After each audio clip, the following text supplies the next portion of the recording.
Kaboom! Teach them! Always make sure the message I reach them. Live from Kingston, Jamaica, broadcasting around the world.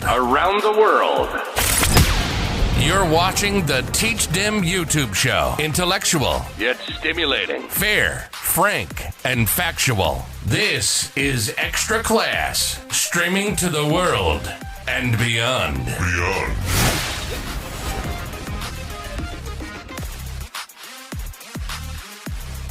You know, it's Teach Them, the #1 intellectual blogging panel on the YouTube channel. Night peeps, let me know if you are seeing me clearly. Let me know if you're hearing me clearly. If you're seeing and hearing me clearly, welcome to another episode of Extra Class, episode number 291. I trust that everybody who is in the hearing of my voice and seeing my face, along with your family, you are healthy. For the people who are at work on this Friday night, I trust that your shift will end soon. You'll get a chance to be home with your family and your loved ones in short order. For the people who are on the road, please be safe. Get home safely. For the people who are at home, ready for listen to teach about some things we have to jam down. Jam rock. Jamaica land we love. Land of food and water, Bob Marley, Usain Bolt, Vice Cartel, Buju Banton, Shelly and Fraser Price, Elaine Thompson, Portia Simpson Miller. And some more people. Peeps, we're there. Yeah. Mama, Papa, me kind of run a little experiment tonight. Supposed to bring in Scotty in our stream. I let them shine bad. Me kind of see her in about, you understand, I can't hear her. Like in the day, I'm coconut aisle. So, we kind of have a little problem because she can't find an earphone. And I just her phone she use. So, you know, the thing not professionally set up yet. See, but we're going to work on that in the future. So, we could test it in a few and see how it go. Peace, big up on yourself. Good night. Let me know if I come through smooth because I kind of jittery on my screen and them something. So I don't know if I the whole experimentation thing, I deal with that way there. So we are gonna see everything I work. Soon circle. Kaboom! Teach them! Always make sure the message I reach them. You know, it's Teach Them, the #1 intellectual blogging panel on the YouTube channel. Hey, yo, like, subscribe, and don't forget to click the notification button. Hey, yo, we always up to something. Send the message and make it reach them. It's Teach Them, right here, Warlord representing.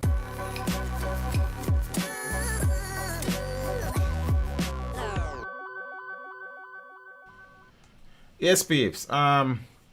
Probably need for wear headphone tonight because I don't know, and Scotty coming and probably gonna need for hear my headphone because I don't know.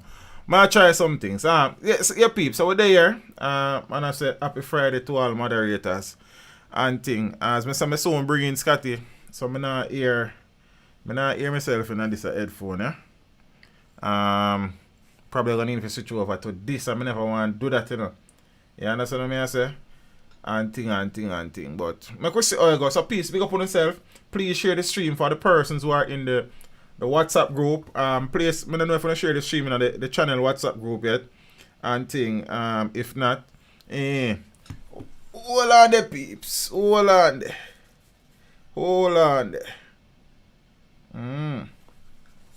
Oh, I want look fly in the studio. I don't know reaching. I kill him, you know. You understand? We're not flying and living here tonight. So, yeah. But I'm gone. I'm not hear myself right now. So, I'm going to try bringing Scotty from early just to make sure that everything plug in. So, let me know if you see me. As I say, it's kind of an experimentation thing tonight too. I don't love how I look on my screen. I don't know how I come through to Uno. So, let me know if I come through smooth. So, I don't know. And I probably need to switch over to this TD you and the headphone. I'm not get that straight. Flag bug, get rid of zap it. I don't zap, I spray. But then, alright. I'm gonna bring in Scotty and see how the audio come through and see what I need to do. I was trying to fix it earlier, but I don't know. Scotty, you need to put in the headphone before I try link you still. So, yeah, peace. So big up on yourself. We're there. I probably need to switch over one more thing too, just to make sure so I can hear myself. But I see when Scotty come in, how it go work out first before I do anything. Seeing that audio gonna start come through. So we'll see. Peace, me tired. Right now if I want to sleep one more time, you then want to sleep 2 times. You understand? Been at work, went into work yesterday, went into work today to treat with some appraisals. Ministry about about and them something, and then after that today I teach, I run upon the road go link one go all a reason with the artist, so if you interview them artists they big you have to link them before the interview. If you set the interview, you can't set the interview over phone with them man. They are heavyweight.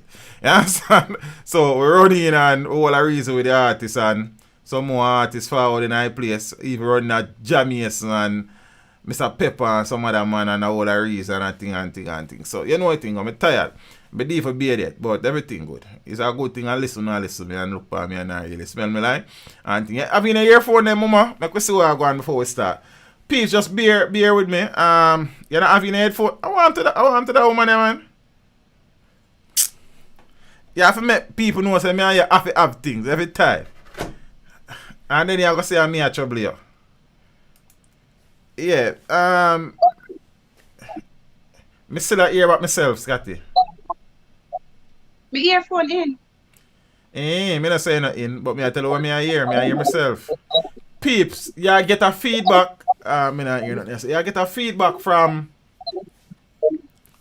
the conversation. But me know. Because me I get a feedback. So I know if you get that feedback there. I don't want to hear nothing.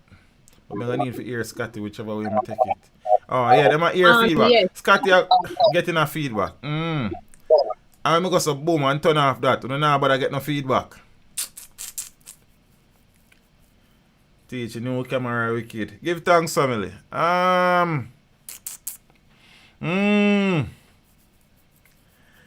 Alright. So there's no man. I realize there's a feedback. I've been trying to fix that from earlier and it a problem. Scotty there still, but apparently you see me? When you can't see her, but then she have to just laugh and wave tonight because right now the feedback kinda rough still. You see me I say?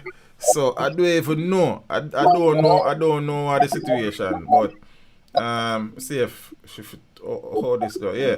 So we're full of things in about right now, me not an idea. You understand?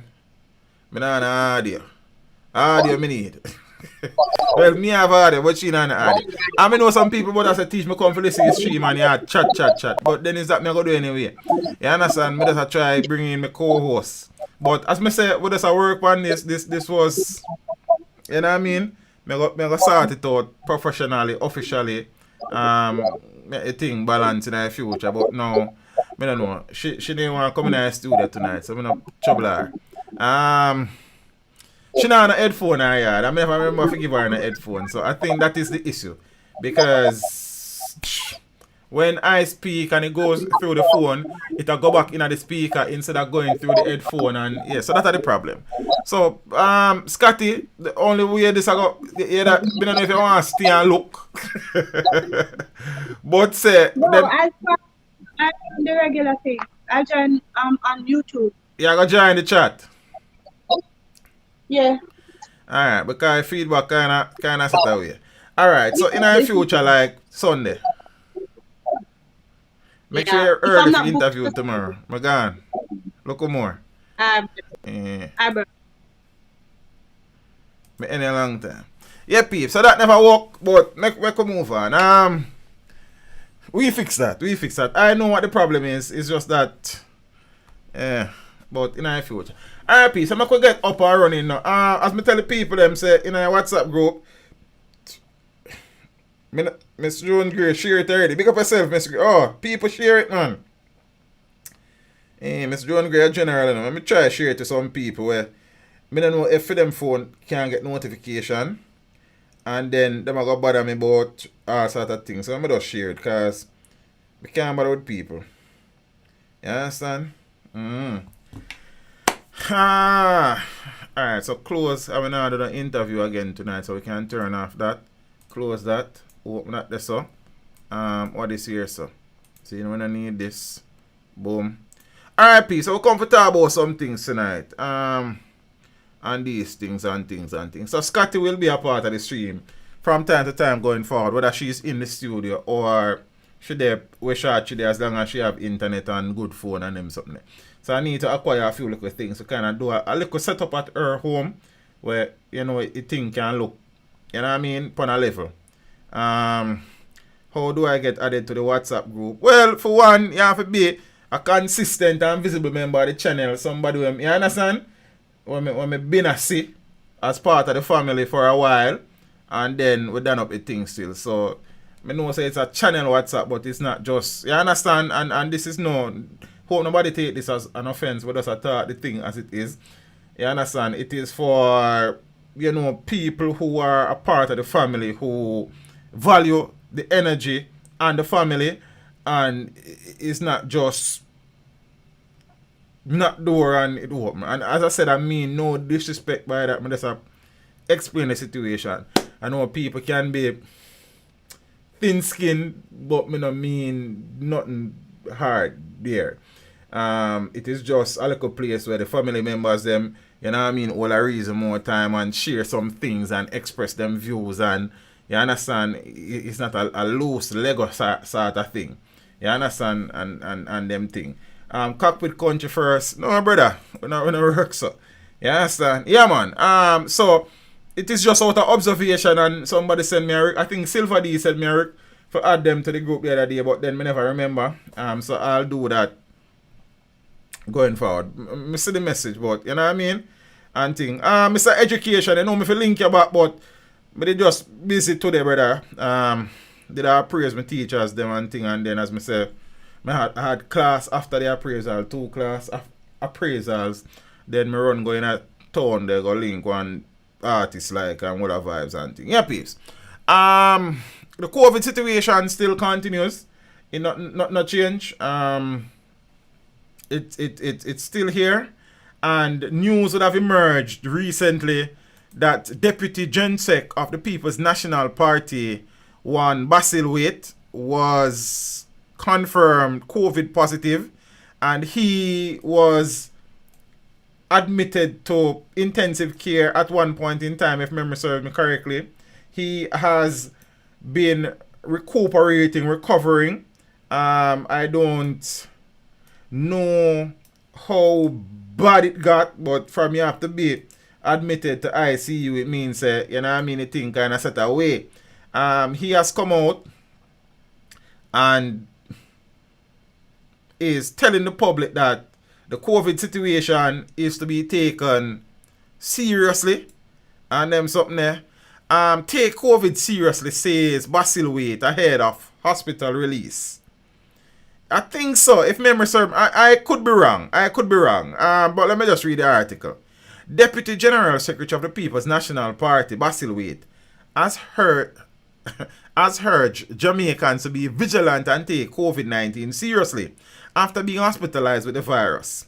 So in a statement on his Facebook page, White said he would be released from hospital today, Friday. I think he has been released now, and will continue his quarantine at home. As you may already be aware, I was admitted to the intensive care unit. Yes, I was correct. Of the University Hospital of the West Indies earlier this week due to COVID-19 related complications.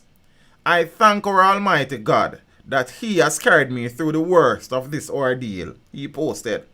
So the PNP caretaker for the Northeast St. Elizabeth constituency expressed his gratitude to the medical personnel for the care they provided him since his hospitalization there on Sunday.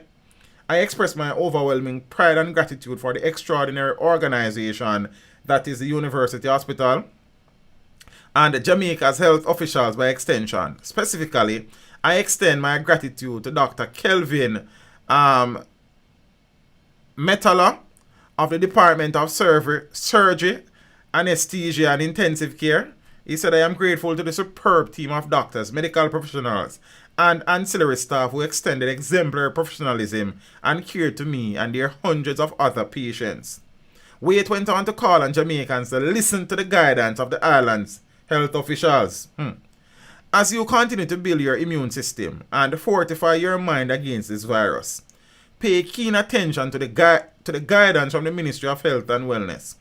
Please be considerate and protective of each other as we navigate the dislocations and uncertainties caused by the global pandemic. The politician continued to ask for the prayers of citizens, including his supporters, while he recuperated fully from the ravages to his respiratory system. There are people out there who are still saying COVID is not real. Blessings, Rochelle. Good night, Empress. Welcome. Some persons are still of the view that this thing is staged. It's not real. It is a plan to create whatever. As I've said before, big up Samuel, and Samuel coincidentally is a COVID recovery story. He would have shared his ordeal a few months ago, and it was very sobering to hear somebody who would have experienced the virus and who would have survived to tell his story. So a member of the family and other members of the family would have contracted the virus. I remember one other person, so I don't know. No. Christmas is coming and the goose is getting fat. Please put that 10 cent in the old man's hat. If you don't have a 10 cent, David McLeod, big up yourself. Something. I remember them something. I get hold to you know. You understand? A lady who I have come to admire and appreciate wholesomely, fulsomely, in its entirety, the Chief Medical Officer, Dr. Jacqueline Bisesa Mackenzie, a woman who would have been at the forefront of the fight against the corona pandemic in the country. You see, I don't know how the fly end up in my studio. I always say my studio always lock up. I say mosquito in my studio. I say fly in my studio. Dust in my studio. Then them set them things in. I don't even know if it's just right, you know. It's when could as well come in here. It's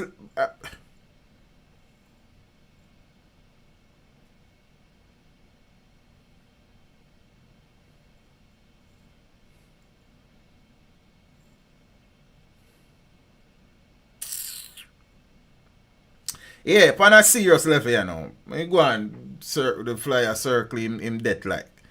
Ever think of interviewing her? Probably in the future when this thing is stabilized and she's able to interface, you know, in a more relaxed environment and thing. So it would be an honor. She is, as I said, a woman I have come to appreciate, Zane, and you know what I mean, respect and admire on many different levels. She's a very strong woman, very calm, very unassuming, but obviously a very strong woman. She, in a press conference, said, yes, a money fly. Me no want him, him fi fly, carry money and fly, come out back. She is warning against what the Christmas season might mean for New Year. I have often said, as many occasions as I can, that Christmas as we know it shouldn't keep. I mean, know people I get upset and teach what you mean and food for eat and man need for us. Yeah, I understand that. I nah say the also can go on upon a level. But what I say is like the grand market thing and the parties here, there and everywhere, those should be curtailed. I mean, stop nobody food. What I do is try find the earliest possible solution to the situation. You understand? And I don't see how sacrificing one Christmas for the greater good will hurt anybody greater than how they have been hurting already. Again, that might sound harsh and selfish, but I know that if certain things are not kept in check over the Christmas period, dog, name we supper January. You understand what I say? Square one. And it's not only me think that, can I watch it right.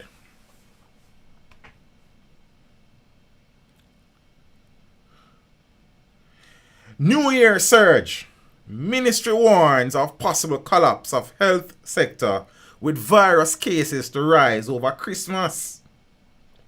A huge spike in COVID-19 cases looms over the Christmas season, which could put pressure on the hospital bed spaces, with males at a higher risk of dying if Jamaicans let down their guards against the coronavirus in the coming weeks, the health ministry has warned.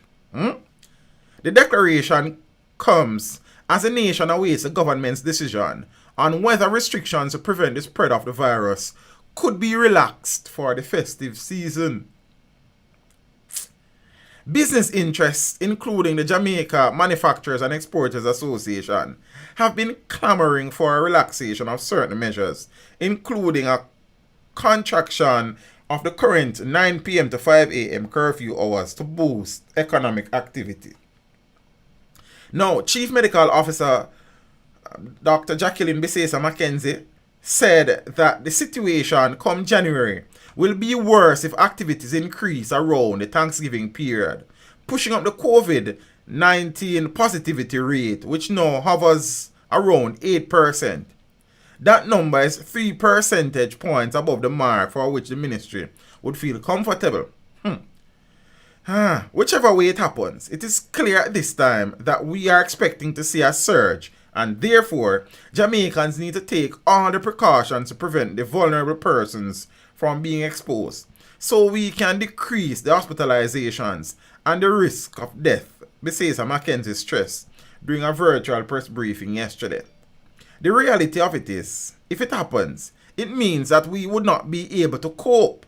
Our health system really cannot match up to this number of persons, because as the numbers increases, so does the exposure of vulnerable people, and so does hospitalization, the CMO stress, pointing out that hospital occupancy levels are usually high at Christmas because of increased accidents, complications from non-communicable diseases, and interpersonal injuries. Yeah.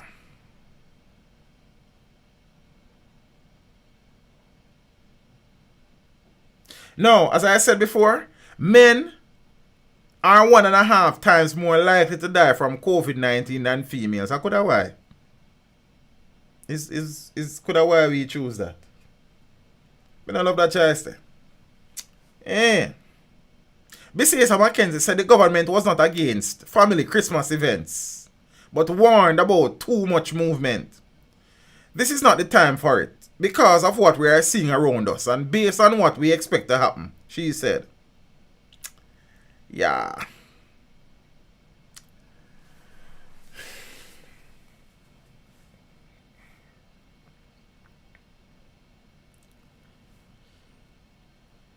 I know right now some people are busy promoting their events and all of these things.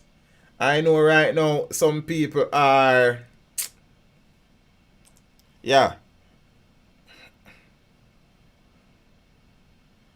It is better to relax over the Christmas holiday. You understand? You know, build with your family, than your family have to build a grave come January. Just saying. I read somewhere the other day that there are over 1 million children in the United States with the coronavirus. Over 1 million children. I read where schools in New York and places like Detroit are closing their doors again because of an outbreak of the virus within the school population. And I have my concerns that if we are not careful, we will be running in situations where many people in this country may continue to contract. Remember, the projection from the onset was that 1.5 to 1.7 million people in the population will become affected with the coronavirus. At this point in time, we are over 10,000 of the 1 point something million dollar. Not dollar. I wish I did dollar. people. Seeing with 100 and about 30 odd 40 early deaths. I think I don't even know. See, so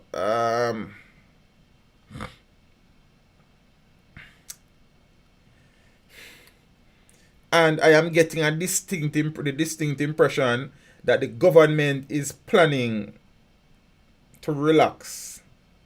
Look, now I'm going to tell nobody something telling us the government are going to do that, and I do not know. I said I'm getting a distinct impression, because I know people stay now, that some relaxation will be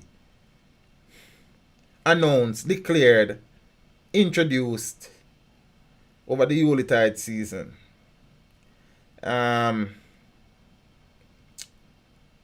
So I don't know. More parties equal more dead yards. So one way of looking at it. Yeah.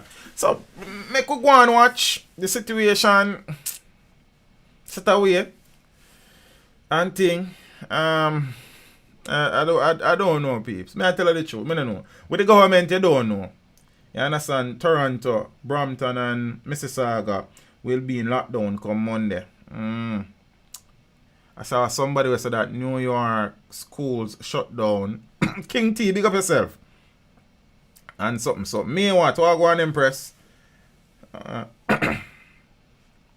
Yeah, so.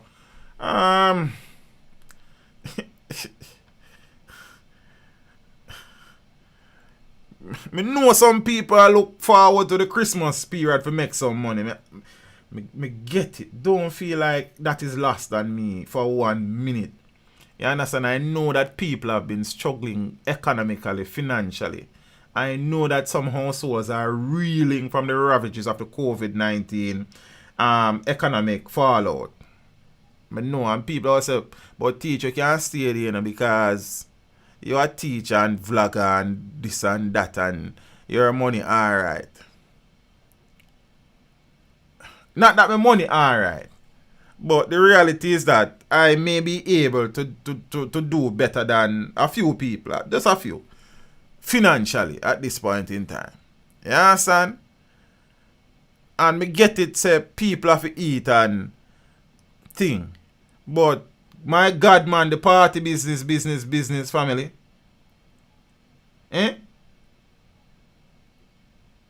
Imagine when in the midst of the pandemic and the restrictions, people have been breaking the Disaster Risk Management Act and staging social events, parties. So what will happen come Christmas if there's a relaxation and these things? Dear me and white, pick up yourself in a broski, give thanks, you know. You know, we appreciate our support around here. You know what I mean? Yeah, man, give thanks.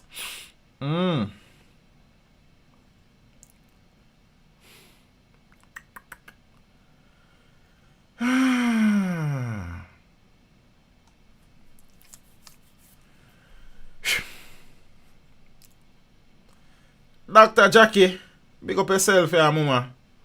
Real soldier in the streets. You understand? Me appreciate you. I know many Jamaicans appreciate you. You understand? And admire your strength and your courage and your tenacity in these challenging times. I think this is her way of saying to the government that be wise, open your eyes so that more people can stay alive. I think. I don't know still. No, the PNP party shop keeps selling parties. Even after them say them build one new part on the shop and them will sell some other things. You understand?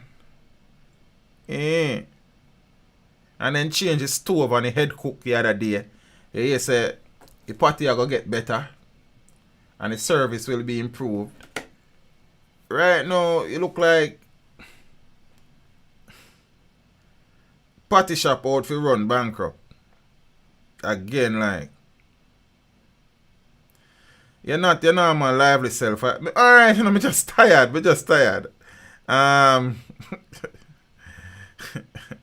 Watch you know. Lisa Anna steps down as PNP treasurer. Lisa said right now no money even there so for treasure over. So might as well know all this. You understand?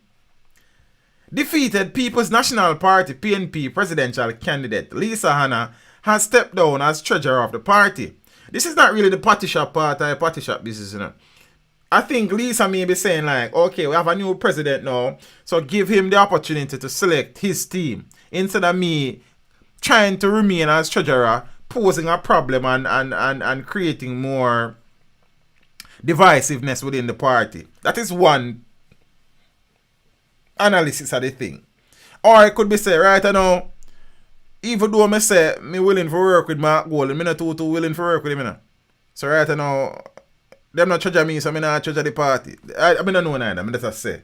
You understand? There's some things that pop up in my head. Zin. So now the decision by the Southeast Saint and Member of Parliament is reportedly to give the newly installed president and opposition leader Mark Golding and the PNP leadership a free hand in choosing key personnel to serve on the party secretariat. As me say, Zin, never read the article, you know. Me just read it now. Teach more you give Alkaline an interview, my artist. But some veteran bad man, the youth. Yeah, man, Alkaline time will come one of them time.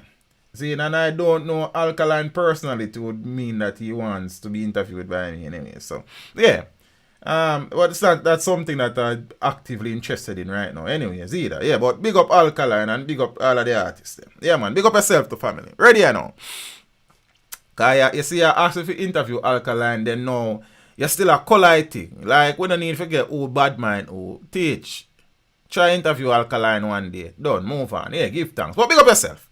Ready now, peeps. The PNP Secretariat will be significantly changed as the party's chairman, Fitz Jackson, and General Secretary Julian Robinson had previously indicated that they would be stepping down from those positions.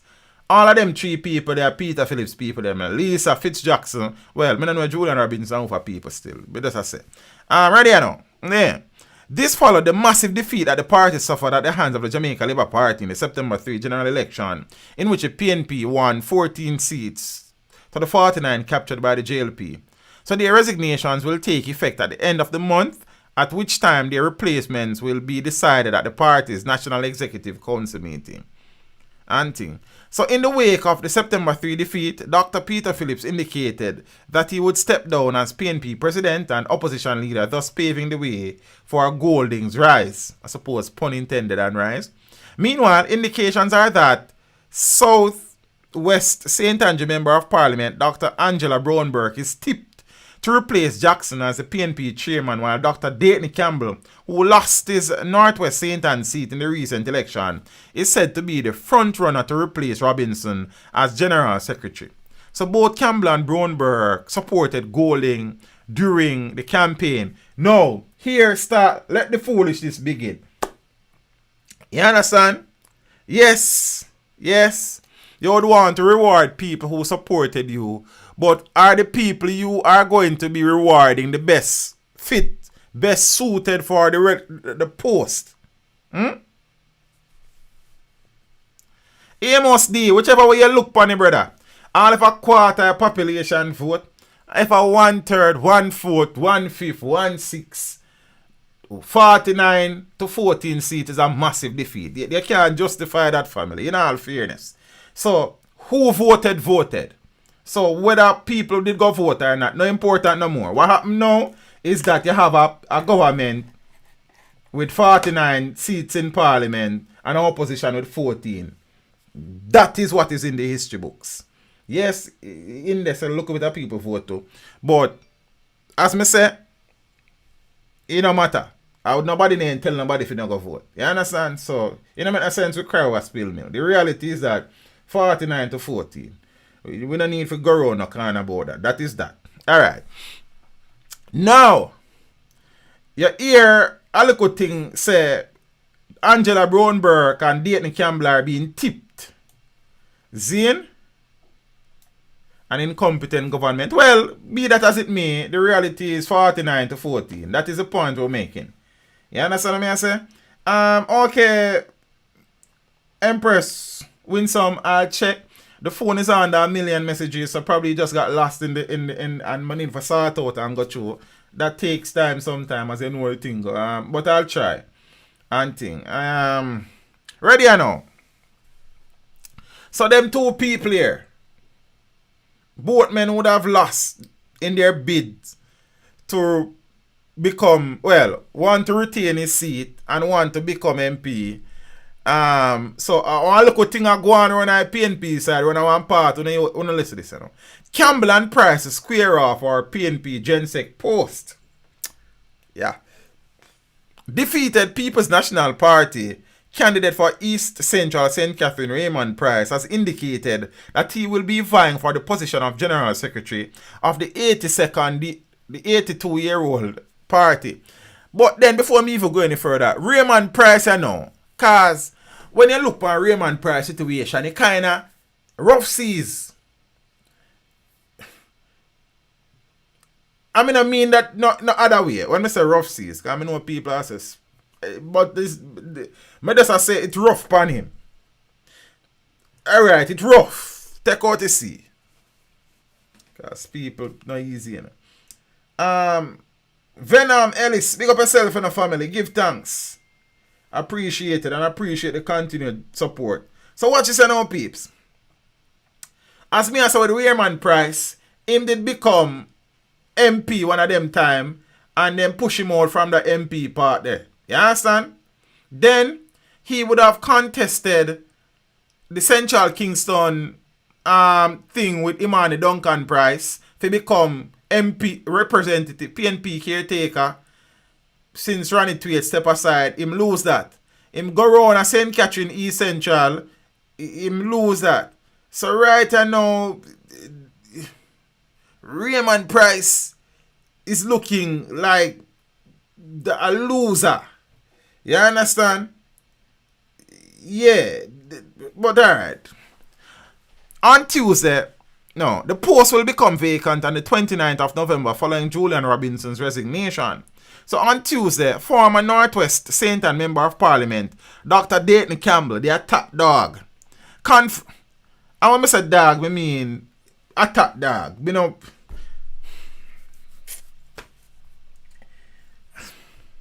as in the PNP's attack dog. Well, Bunting's attack dog. Yeah, alright, never mind. Watch out now. The next thing, me get myself in trouble tonight. Because I say some things when I think about them after I say them and I say, Jaja, then alright. So, Dr. Dayton Campbell confirmed that he will also be seeking to become the next General Secretary. Of note, Campbell was a key supporter of Mark Golding in the latter's successful bid to become PNP president. Price, a former Deputy General Secretary of the party, did not publicly declare support for either Golding or his contender at the time, Lisa Hanna. Despite this, Price indicated on his Facebook page on Thursday that he will accept the nomination to become General Secretary at the next meeting of the National Executive Council, while the post for Gensec will be decided by the NEC on the 29th. It became necessary to make this public post to alert each and every comrade that has encouraged me to take the step as a confirmation. So the former Northeast St. Elizabeth parliamentarian stated he has served the PNP at various leadership levels, among them chairman of the PNP Patriots, regional secretary of the PNP Region 4, chairman of the Communications Commission, and director of operations in the office of the leader of the opposition. During this journey, I have been observing, learning, maturing while serving, Price said. He ended his post by declaring that he was available, able, and capable. But prior to Price's announcement of vying for Gensec, Golding earlier this week gave his full support to Dayton Campbell in contesting for the post in a radio show, which technically Golding is not supposed to be doing, because as far as I know, the General Secretary in the People's National Party is selected by the NEC, the National Executive Council, and is not selected by the leader of the party. You understand? So, right now, the thing want look like worries in the dance, worries tonight, worries in the dance, worries there. I have an artist sound tonight. I want to go on. Come like when I'm tired, I sing better. What do you think? Alright, watch out. Now, That endorsement of Campbell by the newly minted party leader has reportedly not gone down well with some members of the party's NEC, sparking further reports of tension. I would have never known if they never tell me say tension around there. Who would have seen that? Who would have thought that would be it? Who would have seen that coming? Tension in the PNP.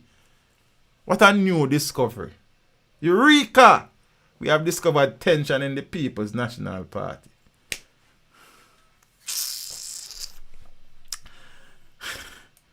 Some people just don't learn. But alright, watch you now. So the 49 to 14 seat defeat for the PNP led to Dr. Peter Phillips resigning. Black, we know all of that. Paulwell, them people there. Paulwell, who supported Anna in her bid to be party leader, indicated this week that he will also be offering himself to members of the party's NEC to be nominated as chairman. Paulwell is one of 4 vice presidents of the People's National Party. So I could delve a little deeper in the shop.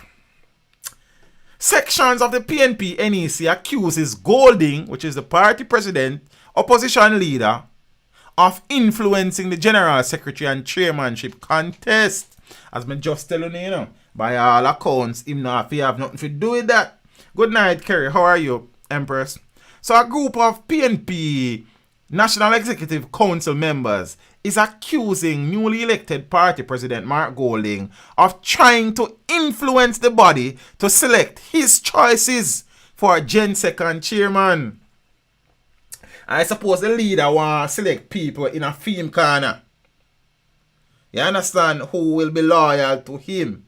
But aren't these people serving the party and not Mark Golding? Yes, he is president, but he's not the party. He's president of the party, which is bigger than him and bigger than he will ever be. So now, is it not the responsibility of the general secretary and the chairman to be party supporters instead of Golding supporters? As me say, me no know them, just ask you know. Because you know, we don't have them political folly and dilly-dally and, you know what I mean? We just see the things them and we look into them and we laugh and we say, oh, you know a good move that, you know that don't make no sense, you know a foolishness that, you know say a party shop I think. Never mind. Alright, watch out now. I mean that in general politics and not just PNP situation. Watch out. So now, Southwest St. Andrew Member of Parliament Dr. Angela Brownberg and Northwest St. Andrew caretaker Dr. Dayton Campbell are both reported contenders for the party chairmanship and thing. I don't tell you that long time. You understand what I say? Watch out now. Both were members of Golding's campaign to be president. The group who calls themselves Concerned NEC members raised the concerns in a statement that was released, I think, today or yesterday. They say the NEC is not a rubber stamp. Problem there. What all that? Me start get a look over it. Me find these things interesting and amusing. Watch out. The group says the NEC is the constitutional body that elects the general secretaries and chairmen of the PNP, who in turn hold office at its pleasure. According to the NEC members, there have been continued debates that the party leader wants the NEC to respect his desire to have his nominees in these 2 offices. They say the sole judgment of any party leader, the holders of these offices will tend to become puppets and dictatorial practices will enter the running of the party affairs. The NEC members say democratic ideals must prevail, as has been the party's ethos historically, and the president should never be openly involved in internal elections. They say party members never always subjugate their views because the party leader says so. The concerned NEC members are adamant that every PNP member has a voice and a right to disagree with the party leader. The group says in the past, robust internal debates and disagreements characterized the PNP even before the prominence of inappropriate media and social media postings. The group says the GenSec is elected by the NEC, serves at its pleasure, and reports to the NEC and the executive committee, and there have never been deviations. The group says the GenSec should not be loyal to the leader alone, but also to the mission of organizing a strong PNP. A strong who? It says this does not mean the leader cannot influence a decision. The group says it also firmly believes the GenSec should be elected by the NEC instead of being ratified by the group. And they believe the incumbent should not be a member of parliament, but a senator and or minister when the party forms the next government. The PNP is the gift that keeps on giving. And it's the even Christmas yet. You know, 6th of December they even start.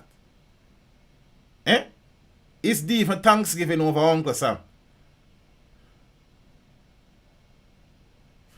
What you are going now? Make we continue in our dance. Where is in the dance? Political commentator says the PNP is still at war. I would have never known if the political commentator never said. So who would have thought? The PNP is still at war. That is according to political commentators Kevin O'Brien Chang and Nadine Spence. So 2 months after the party's massive general election defeat, as my good friend Amos D said, this is not a massive defeat because of 2 people vote. Yeah, 3 people, 2 for Labour Right and 2 for Labour Right and 1 for PNP. So it even make no difference. But I don't really so going in reality. But alright. So now, 2 months after the PNP's massive general elections defeat, the political commentators say attempts to unify the fractured party aren't going well. Because you can't put bandage over sore foot if you're not clean it. In some cases, you have to cut off your foot. Else the rest of your foot will spoil like. You understand? Yeah, if you can't put bandage, clean bandage over festering sore. Especially in them hot climates here. Then it take a right now if you not see. I don't even know where I look on. Alright, watch out now. A group of People's National Party, as I'm telling you, Zine, executive members is purportedly accusing new elected President Mark Golding of trying to influence. I'm telling you all that already. You understand? Now, so Chang says unity cannot be achieved by merely talking about it.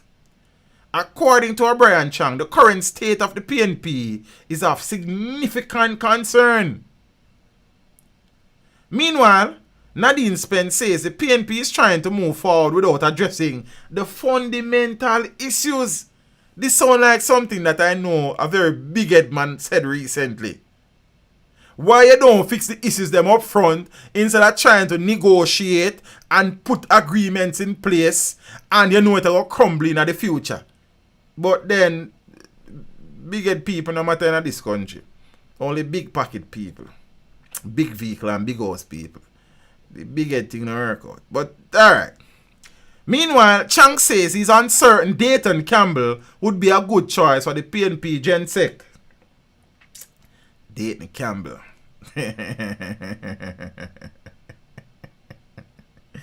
Boy. If you can think say your head matter to me, I teach them. Thanks, Kerry. It is good to matter. As I've said before, I see this a come from a mile, you know. I see the clock up on the wall. Say the PNP is about to fall. Because the more things change, me can't harmonize a party. The more them remain the same. The PNP, you see? Them nah learn. You understand? Them is not learning. And thing. The same problems and issues that have landed them where they are, they continue to perpetuate. The same friend business and jostling for power and individualism versus partyism. I don't know. You understand? Until the police, I also represent for the Big Head Squad. The unity of the party will not come about if so many power-hungry people are around. Zine, as Orville Hall said in his interview recently, everybody can lead the band. Zine? But if you're a member of the band, it is important whatever instrument you play in the band, play that instrument to the best of your ability. And if the opportunity presents itself where you now can be elevated to the leader of the band because of your contribution, competencies, him say one little thing, but me kind of develop it. See? Cindy, how are you, princess? It is good to see you. Always.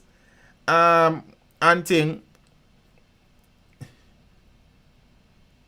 The band can't have 11 members and an 11 member I lead the band. You understand? You can have a cooperative leadership structure where you have, you know what I mean, a few people, but everybody can be band leader. Somebody have to be technician, somebody have to be drummy, somebody have to be bassy, somebody have to be lead vocal, list, somebody have to, you understand what I say? Somebody have to fix the things them, somebody have to wipe them down, somebody have to drive the vehicle, everybody can be band leader. So, a PNP, well, as a PNP leader once said, the PNP have one leaders. That is a problem. They never did see one leaders. That's where the problem start from. It could have started before, but that was a problem in itself. You understand what I say? One leaders. Then in essence say, is that a problem? Everything is one leaders. But alright. Now, Dr. Peter Phillips has basically stepped away from politics. He has been speaking about some things. Portia did say, that she did say PNP have one leaders. That she did say, man, one time. I pre was a mistake for her sister piece still, but she done say it already. You understand? Yeah, man, she did say that one time. Big woman thing. And he has been very open about some things. And we're going to talk a little bit about that. Then we move on. Because we have some other things to talk about. Because the whole Cockpit country situation and job about the situation. And them situation. But we could deal with some things up here. So. Because these things are important, for various reasons. Alright. Operation Anthem. You remember the operation there? The operation there was to collect information from Dodo, I suspect. Phillips clarifies statement. Oh, it's not even this, It's this, that one here. Because apparently there was some rift between the Phillips and the PJ. So Phillips clarifies statement about who knew of controversial MOUs he signed with the US and UK in 2006. Former opposition leader and immediate PNP past president Dr. Peter Phillips is seeking to further clarify issues surrounding his recent statement regarding secret memoranda of understanding he signed with the US and Britain in 2006. I shouldn't read that one there first. Alright, let me just read this. Dr. Phillips, in a recent interview, said then Prime Minister PJ Patterson knew about the MOUs which facilitated the sharing of wiretap information between Jamaica, the US and the UK. This contradicted statements made by Phillips previously that the cabinet and the Prime Minister did not know about the MOUs. So, Mr. Phillips, them know or them never know. Because right now me confused. You understand? First you said nobody never know. It's just the alone didn't know. Now you said them did know. Then me no know. However, in a statement, Phillips is seemingly suggesting that the cabinet and the Prime Minister Patterson were not required or referenced in the approval of the memoranda. I know Dr. Peter Phillips sound like I'm not sure. That was Dr. Phillips speaking in an interview recently. See, his statement at the time raised eyebrows regarding his testimony on the 2011 Commission of Inquiry into the handling of the extradition request for crime boss Christopher Dodoscope and the subsequent engagement of the United States law firm Manat Phelps and Phillips. During that disclosure, according to a Gleaner article published on the 23rd of February 2011, Dr. Phillips said he did not inform former Prime Minister Patterson and his cabinet colleagues about the MOUs he signed. But in a statement recently, Phillips says he would like to clarify the issue so that there is no misunderstanding, misrepresentation, or misinterpretation relating to Operation Anthem and the Memorandum of Understanding with the US. He says intercept arrangements date back to the 1950s with telephone companies. Dr. Phillips says during the 90s, the laws were amended to ensure that the decision of the security forces to intercept any conversation between persons had to be authorized by a judge of the Supreme Court. He says the program of international cooperation that was called Operation Anthem started in the 1990s, and this was known to the Prime Minister and other cabinet members. However, Dr. Phillips says subsequent to becoming Minister of National Security in 2001 and under the already existing program, a Memorandum of Understanding was extended for the sole purpose of formalizing the specific administrative and financial responsibilities of the various international partners involved in the operation, which was then years old. He says these arrangements and agreements were approved by the Attorney General's chambers and the law officers of the Crown. Dr. Phillips says this did not require or entail reference to the Prime Minister or the Cabinet. You know, say better Phillips name so nothing between me and you. He says he hopes this brings clarity. Right now I'm more confused to the issue. You understand? What I get from this, I must say, based on the arrangements and agreements that existed, the cabinet knew of the arrangements, the Prime Minister knew of the arrangements. However, based on the extension granted to Operation Anthem, he did not brief the Prime Minister or the Cabinet because them should have did know already. That's me confused. Me is very confused. You understand? So if somebody can clarify this to me then take it. Because right now I'm confused. No, we're not done with Phillips yet. Phillips comes full circle. Outgoing PNP president looks to make return to academia and admits that the 2008 challenge to Simpson Miller was ill-advised. Phillips has admitted that his failed attempt more than a decade ago to wrest control of the PNP from the president, Portia Simpson Miller, was ill-advised. And while the PNP continues to search for answers for its landslide defeat at the polls in September, Phillips has acknowledged that he underestimated the depth of the divisiveness within the ranks of the 82-year-old political organization. Phillips, who rose to the presidency by acclamation in 2017 to succeed the retiring Simpson Miller, bristled at suggestions that he placed his personal ambition above the interest of the party. PNP insiders have chastised him for his stubborn refusal to step aside in the face of various opinion polls which predicted an embarrassing electoral defeat. For the PNP under his leadership 2 months ago. Now, changing leadership at that time would have been devastating to the party.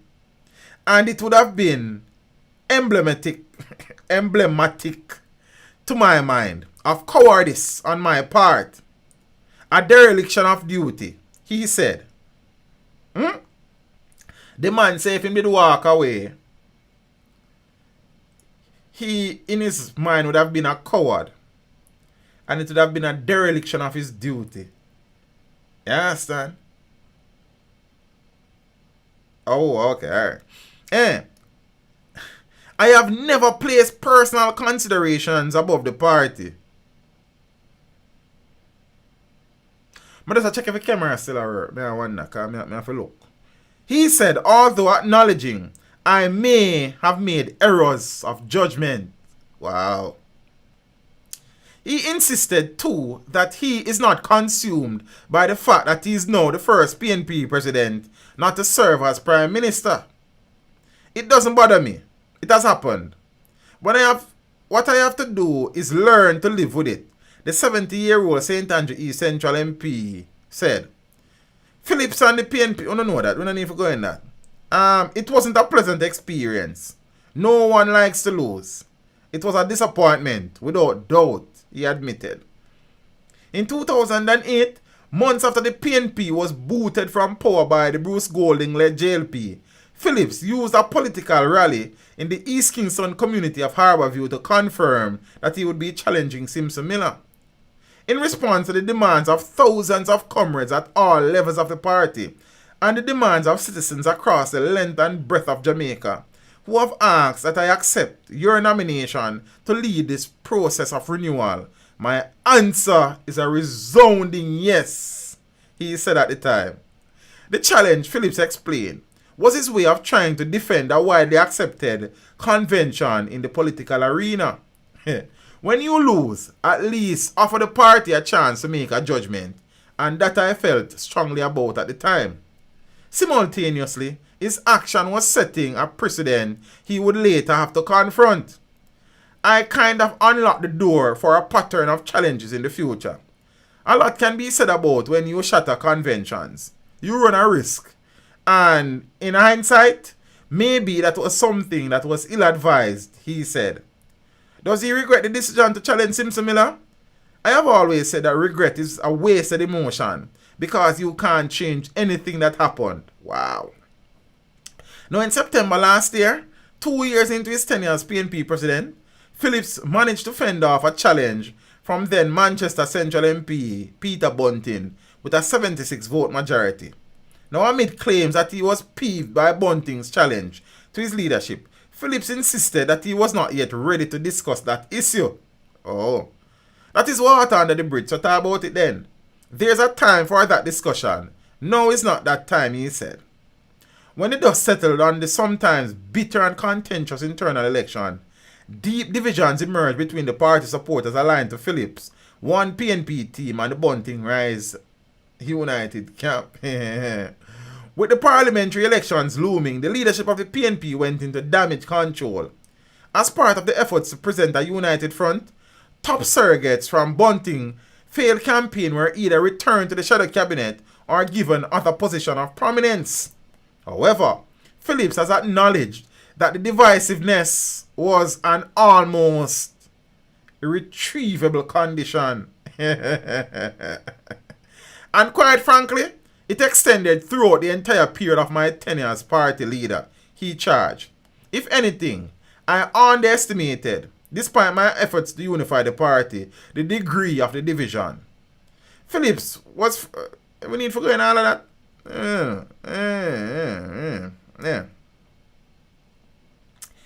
Yeah, so that's what Mr. Phillips have to say.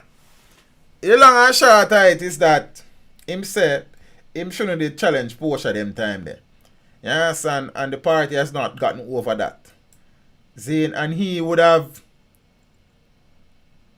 faced the same thing that he did to Phillips when Bunting challenged him and these things. So, and then one next challenge the other day, and the PNP is still hurting and sore foot get bigger and that sort of things.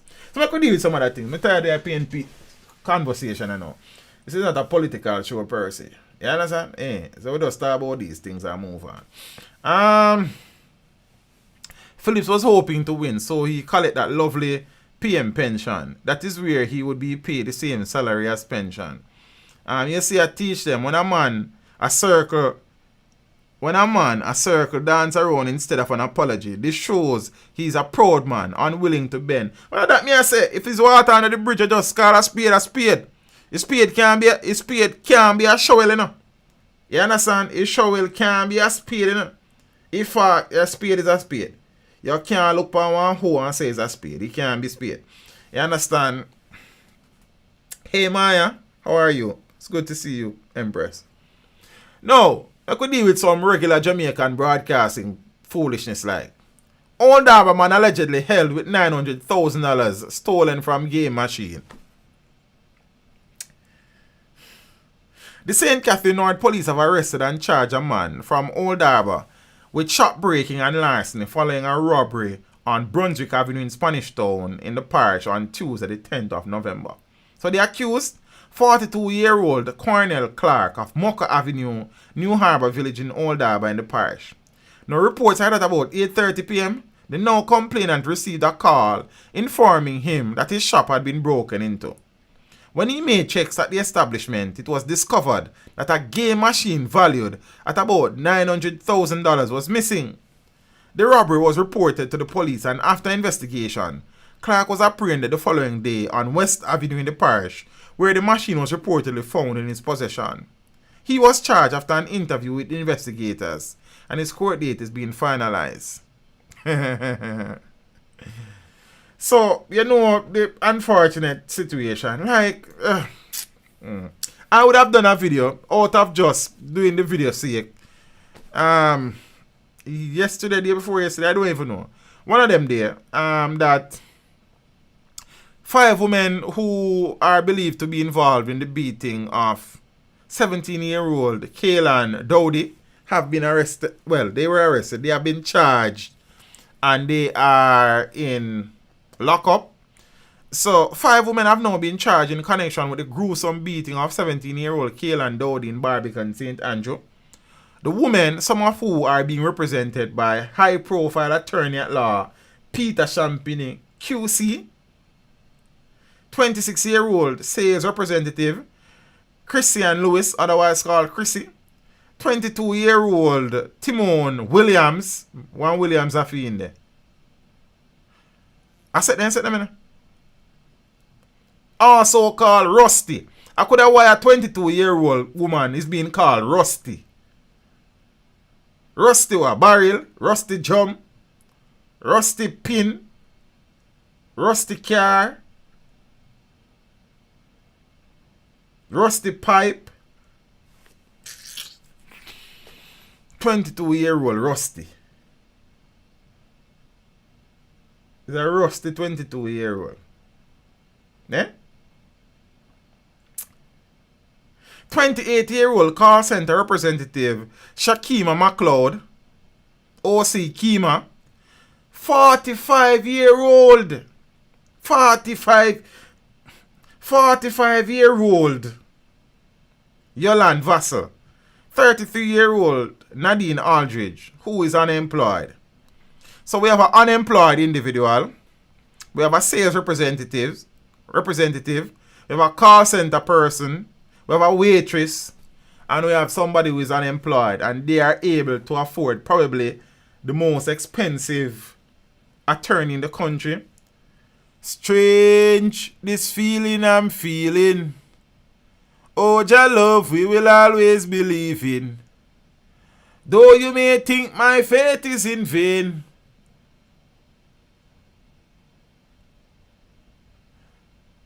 Till Shiloh we chant Rastafari's name.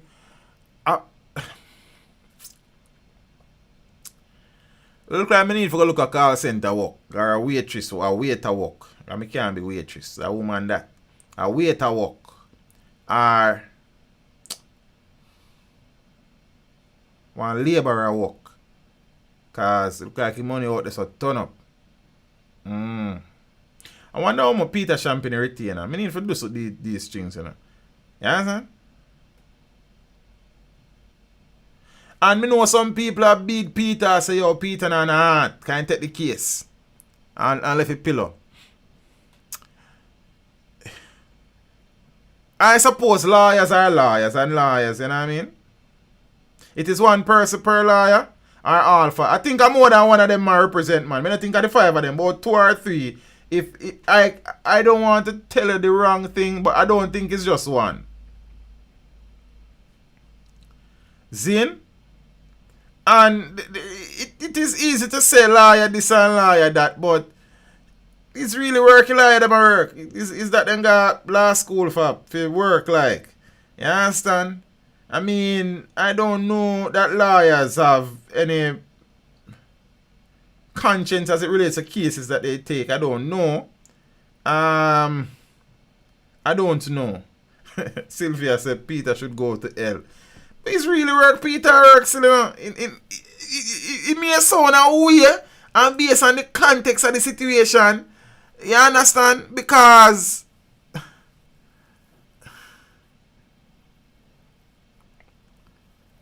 the reason why you have lawyers is because you have crime. You understand?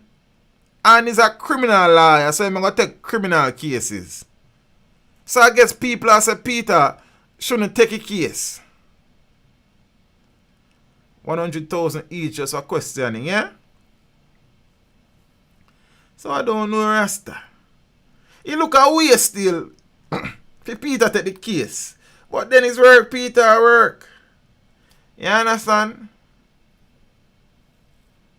So I know some people have beat Peter.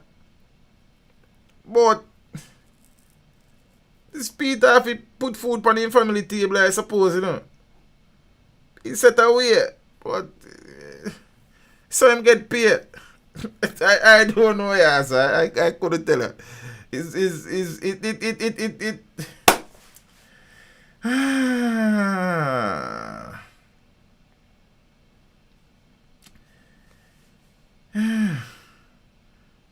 Boy, it's rough. I don't know how much thought Peter would have given before taking the case. And I suspect that with any lawyer, Peter Champagne don't take a case if he don't think he can win the case. Because Peter don't look like the lawyer to me who's comfortable with losing a case. I'm going to share one case where Peter involved in a way. It's a strange case again. You understand? Yeah. Yeah, it's rough, but I'm jobbing my do ass. But I work in my work. You understand? And legal work in my do. You see, me know I look away if you say, yo, they're not forgetting a lawyer still. But suppose each person in front of the court is afforded a lawyer. Is entitled to a lawyer. So, would we be discussing it if it was a lesser name lawyer who would take the job than Peter? Would it be a topic of conversation? We then just say we hope justice is served. No, I don't know. Not all money is good money. Well, it's true that, you know, Miss Lee. I would have never dispute that. You understand? But I suppose as a lawyer, your duty is to represent people who seek you out. I suppose. You see? So it's set a way. I mean, no say more people, as Miss Lee has said, nobody shouldn't take the case. Boy, there's always going to be one lawyer, you know. There's always going to be that lawyer. You understand? There's always going to be that lawyer. Like the lawyer represent Omar Callimore. That Diane, I remember her surname, Bob Marley former lawyer. Diane Jobson. Nobody else never did that take a case, and she come take it. So there's always going to be that lawyer. Because here why now? Lawyers will take the case for various reasons. Peter Champagne need for build a name. Peter Champagne name is well established. So it's not for the name or for the fame. You understand? I suppose it's just for a payday. While the next lawyer owner and name will take a case because them name are going to mention, so they might try and make a name. See? While the next lawyer feel like they might try for the case and try to bust the case, build a reputation. I don't know it. Many different ways of looking at it. But the thing is, I understand what Shirley is saying now. But at the end of the day,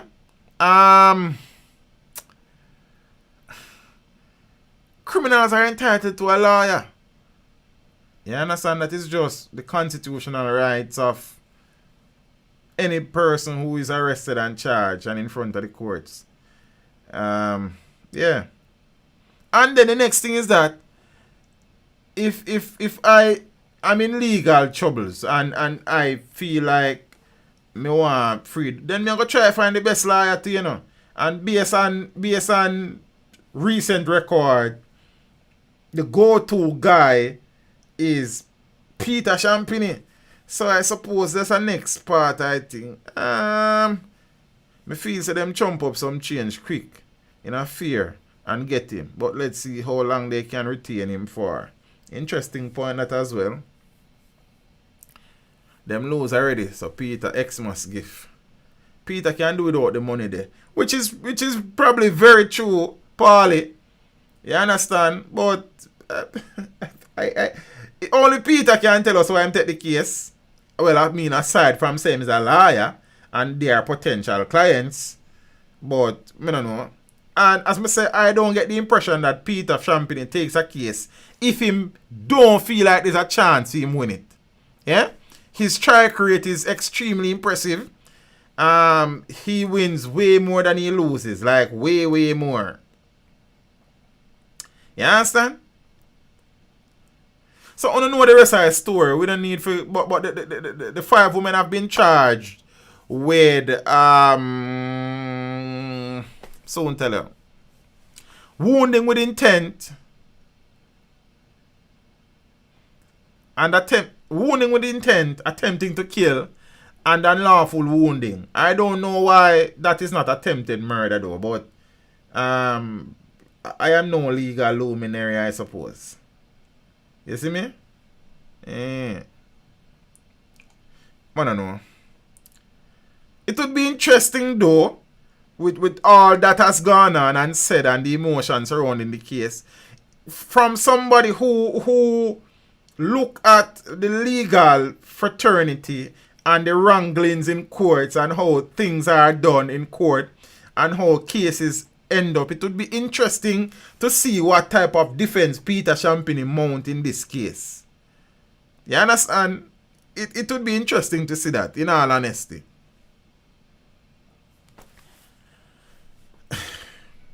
Man charged with murder in relation to fatal stabbing in Brownstown. Oh, so we can change this now, because... Might tell me put up this, because I will heap a obituary part of the session, you know.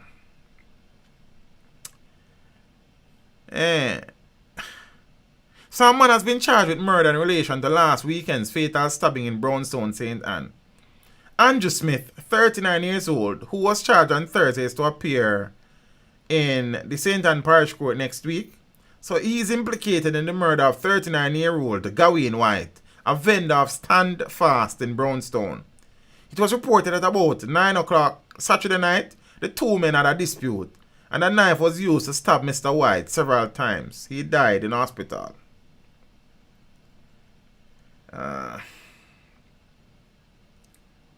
4 implicated in car stealing ring. I couldn't do the car stealing ring thing there before, you know. But sure.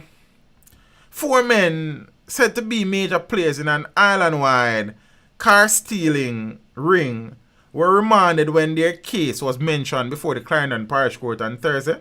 The bail hearing will continue on the 26th of November.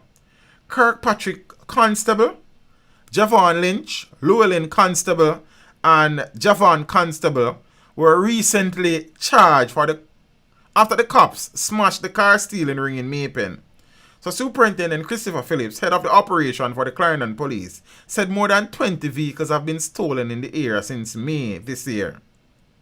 Superintendent Phillips said some persons posing as vendors in Maypen are part of the car stealing ring. Careful on the park when you carry a Maypen there. You understand? Maypen are not playpen. If you want your car life in. You understand? Don't leave it there. Listen to that case here. And guess who is on the case? The man himself. And an alkaline. Courts throw out charge of attempted robbery of cop in downtown Kingston. A 25-year-old sales clerk of a Kingston address was on Thursday freed in the Kingston and St. Andrew Parish Court after charges of assaulting and attempting to rob a policeman. The cop testified that on the 7th of October 2015, while waiting to board a bus at North Parade in downtown Kingston, a man approached him from behind and demanded his smartphone, which he was using at the time. The policeman further testified that he felt something hard sticking into the right side of his back and came to the conclusion that his assailant had a gun or a knife while demands were being made of him to hand over his phone. Claims are that a struggle ensued between the two, resulting in the policeman pulling his service pistol, which he used to bring the situation under control. The policeman reported that he subsequently arrested Theodore Reed and took him to the Central Police Station, where a report was made. However, Reed's attorney, Peter Champini, argued in court that his client did not attempt to rob the policeman, but had simply tapped him on his back to ask him the time.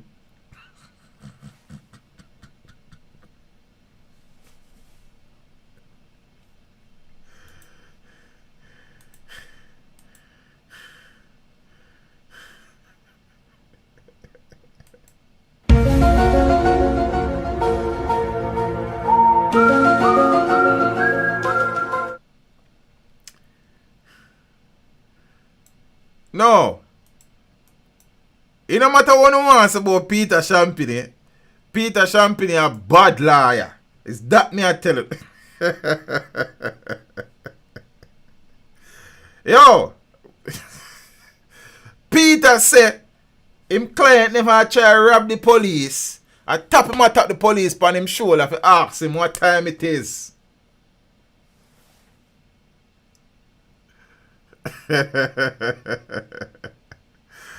Ganja.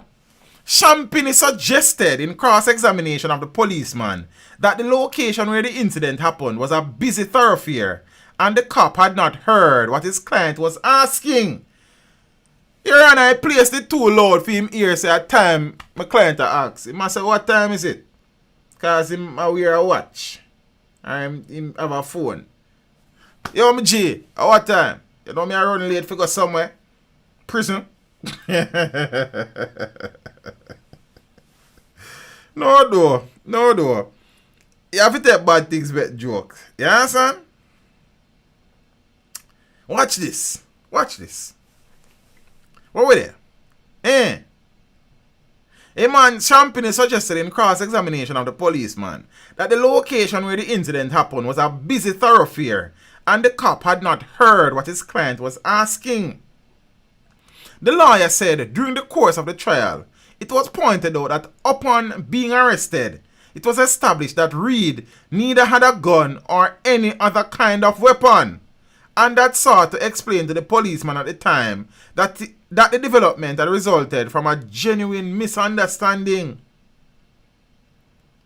At the end of the trial, the presiding judge found the accused not guilty on the basis that a number of doubts had risen in relation to the policeman's testimony. Peter Champini strikes again.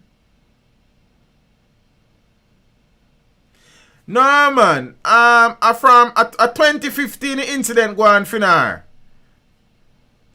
2015.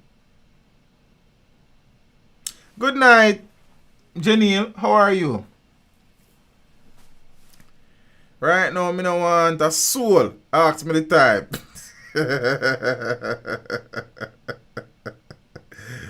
Aye. No do.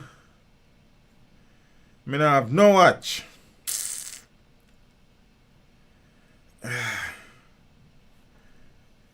As me say still, and I've said this before, irrespective of how we may see lawyers until we need one, is that anybody who choose a field of study, you choose that field of study to become one of the best in that area of specialization. And the reality is that what we are seeing in front of us is a lawyer who is at the top of his game. That is just the simple plain reality. Peter Champini knows what to do and what to say to get his clients acquitted, guilty or innocent. That is the cold, hard truth. Me know we're watching the Empress Bridget. You understand? So, me no know.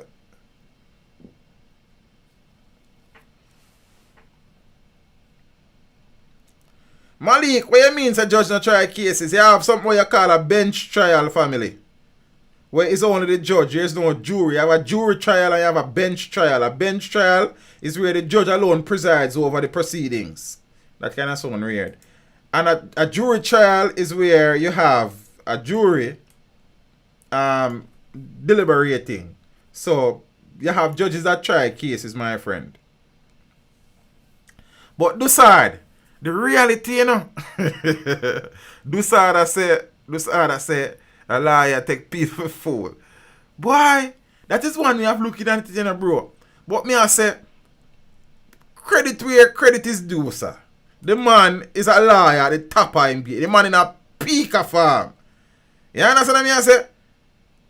And not just Chief Justice alone says that many judges do that. You have some accused who ask for a bench trial where the judge alone proceed over the trial. That is not new. That has been here for donkey years.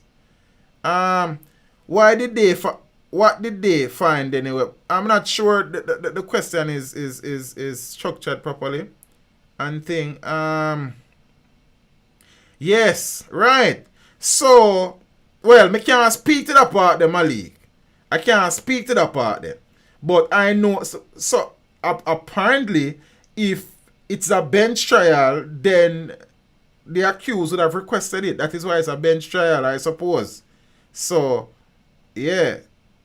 So I'm not sure what is the discussion here then. A lawyer is always a lawyer. Other than the vicious crime these women committed, no one don't know the case the lawyer know. His job and choose to take the case. It is not what you know, but what you can prove is in court. Always. But me tell people regular say, the court of law is not the court of public opinion.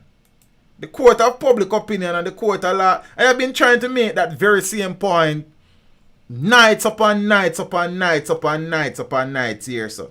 You understand? So we look at a case and say, yo, open and shut case. Zin? Open and shut case. Because our beacon, when you open me have champagne number. You see me, I want to catch up with people, sir. Eh? Sheena, when you deal with Empress, you good? Yes, Rasta. And as me I say, the man know what to do in a court, yeah, sir. You can't take that from him. That is just the reality. The man is a liar, as me say, in a peak of farm. As me normally say, when in doubt, seek champagne out. You understand? If you lose, you can't win. Then buy out the judge. Me not subscribe to that still. You understand what I say? I not subscribe to that. Because me sure I know the same judge preside over all of Peter trial them. You understand? Because Peter try case all over Ireland. So me don't know. The man just know what to do, family. And like it or not, I'm job and the man is good at his job. Me can admire that. You understand? No, am I okay with some of the cases that Peter takes? Hell no.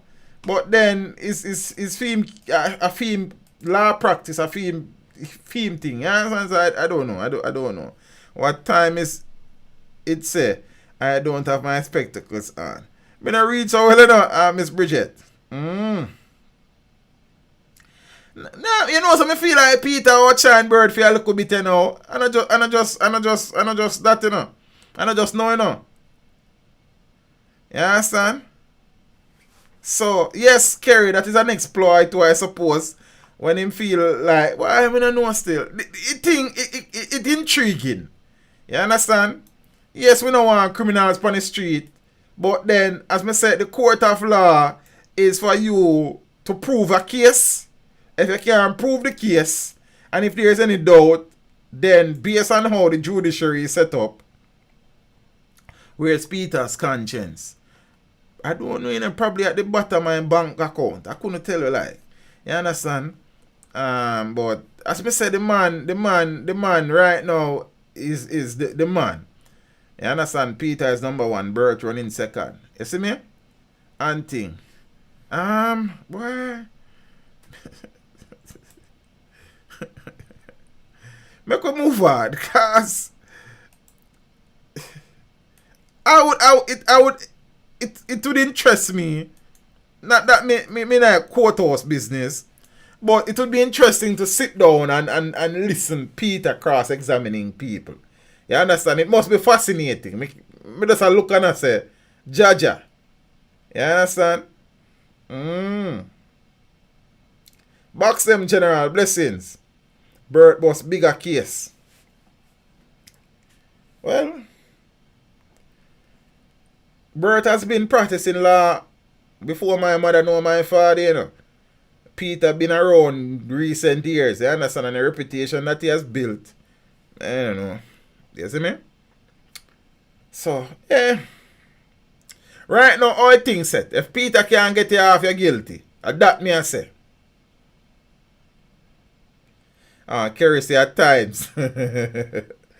if Peter can't get you off, you're guilty. That me I tell you. That, and if Chris Stone said another friend from high school. See him? He's good too. Yeah man, him have name and reputation around here too. Bert want a few stylish wins like these. Peter part of the world boss team. No, you know. Peter wasn't involved in that case.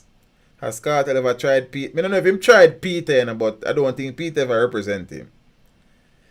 Yes, Rasta. So I can move on. As me say, it's work, Bert, Bert, that, well, all lawyers, I suppose, I work them at work, yeah, sir. You understand? Teacher said before him father know him. A long time. It's a long time. I think Bert has over 30 years of practicing law. Bert, I know chicken around here. Them man, they are big foul. You understand? Them man, they been round there. Them man, they could have strike case before every judge ever live in Jamaica like. You didn't know them man, they different. Bert look like him only have name now. Bert have him reputation same in a Nicky. It's just that he has probably lost a few high profile cases recently. But before them time there, them man they not playing either. You understand? So he would have been involved in Tesha Miller's case. I remember say him win a whole heap of case with Tesha Miller before, you know. You understand? He was involved in the cartel appeal. Zane. So those two high profile cases would have probably reduced his tax and his reputation somewhat. But them man, the reputation built up over thousands of years, man. You understand? I mean, I tell you, say, I met you and them man, they used to park around one part, around a dinosaur village, them place there. You see? Yeah. Businessman loses appeal against conviction for killing girlfriend.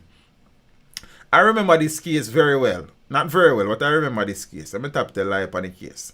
Stephen Carswell, the businessman who killed his girlfriend inside her Oakland apartments complex over a decade ago, has lost his bid to have his murder conviction overturned.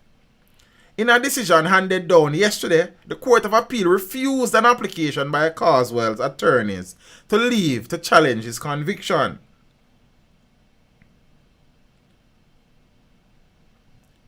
The well-known businessman was found guilty in September of 2016 of killing Nadia Mitchell, his girlfriend of 8 years, at her home inside the gated Oakland Apartments complex in St. Andrew in 2008. The father of two was sentenced to life in prison and ordered to serve 20 years before he is eligible for parole, a sentence that was affirmed by the Court of Appeal. At the time of her death, Mitchell was in another relationship after ending her romance with Carswell, according to evidence presented during this trial. So Jodian Brown, one of Mitchell's friends, who left the apartment minutes before her death, testified that she heard Carswell asked his former spouse if she was having sex with her new partner. Then if them there, what you mean? It's good what them there do. Just the whole them one another answer and looking at them one another eye. Then this man not easy. Prosecutor Paula Llewellyn. Paula win case round here? How you not answer to me? How when this happen? Craig, you never tell me that. How you the shit? Then Paula win case about ya? Then Paula abuse? Then mother never know that. Let me see what going on with Paula. Prosecutors Paula Llewellyn and Yanni Garden Brown painted the businessman as a scorned, obsessive, and controlling lover, describing his relationship with Mitchell as a case of fatal attraction. Craig said when? Craig is a wicked youth. What you mean? What you mean when? Now Paula prosecute all Zeeks and all of them man there and then sit there. Then what you mean? I want to say so. However, in seeking leave to appeal the conviction, his attorney asked Jamaica's second highest court to find that Justice Carol Lawrence Beswick, who presided over the trial, made a number of errors.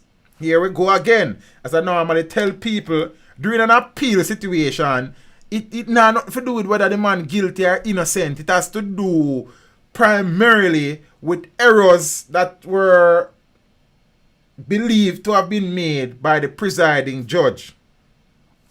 When I deal with Sir Small, I hope you're good in a bro skin. I say I heard, man. I'm glad to know you're there about. I'm sure we're there now. However, yeah, we said that already.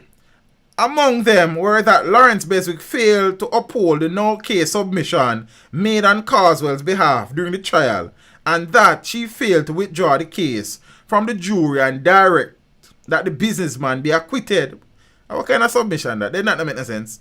His attorney argued too that the judge failed to give adequate directions on circumstantial evidence and that the conviction was unreasonable given the evidence. However, the Court of Appeal, in dismissing the application, found that the prosecutors presented sufficient evidence for the judge to have rejected the no-case submission and refused to withdraw the case from the jury. The learned trial judge also identified the issues that arose and fairly rehearsed the evidence that was presented in a manner that was appropriate for a case as this, which involved reliance on circumstantial evidence, the court ruled. It acknowledged that the trial, which occurred 8 years after the killing, constituted a breach of Section 16, subsection 1 of the Constitution, but said this does not provide a basis to quash the conviction in this case. Ultimately, there is no basis on which his conviction ought to be disturbed, the Court of Appeal said.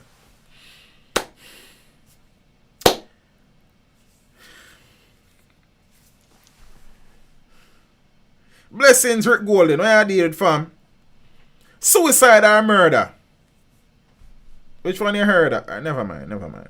I have not read the article, to be honest with you. I see it and I said this. I guess that's something where people are waiting for talk about. Then me don't know, so I'm never going to read it. Police believe man committed suicide after shooting 2 people, but his dad insists him too coward for them things there. The Westmoreland police are investigating a suspected case of suicide believed to be committed by a man who, they say, shot and injured 2 people, including his girlfriend, before turning the gun on himself.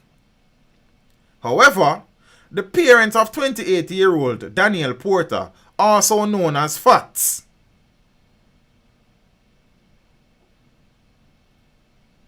are insisting that their son was murdered and he was not a man prone to violence, as he was not a man prone to violence.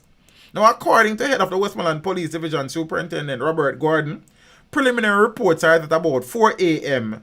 this morning, I think, Porter and his girlfriend, who were at premises close to his home in the district, had an altercation when he brandished a firearm and shot her in the arm. Upon hearing the gunshot, the owner of the premises went to investigate, and during a tussle between both men, the firearm went off, and the house owner was shot in one of his legs. It is alleged that Porter then shot himself in the side of the head, resulting in his death. The injuries to the man and Porter's girlfriend are reportedly not life-threatening. We are doing all the necessaries as it relates to scientific work by way of swabbing The ballistic tests will be done, etc. But as it stands, it is the information that we have.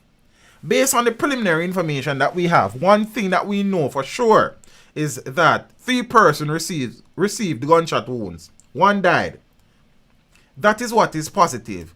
And it is alleged that the person that died took his own life. That aspect is still under investigation to determine if it is so or not. But Porter's father, Donald, refuses to believe that his son had the courage to kill himself. Something missing from the story. As somebody commented and said, not me. Yeah. Them say a suicide, but him too coward for them things there. As I lift your hand, him run go hide. They murdered my son, the grief-stricken father said. The father alleged that his son was shot in the left side of his head and questioned how a right-handed person could manage to carry out such an act with their left hand. Then, what do you mean? Why difference? God no can squeeze with any finger. Then me no know. I probably I choose me ambidextrous, which me not. Me no know. I'm just saying. Alright, me come over. I kill him, the father insisted. However, the police said the younger Porter was shot in the right side of his head, which is consistent with the suspected suicide. So the father said him get shot in the left side of the head, while the police must say him get shot in the right side of the head. At the same time, his mother, Andrea Gray, I think me have a general and him empress, him wife here, so yeah. At the same time, his mother, Andrea Gray, who bemoaned the loss of her only child, wow, that rough, contends that he never owned a firearm.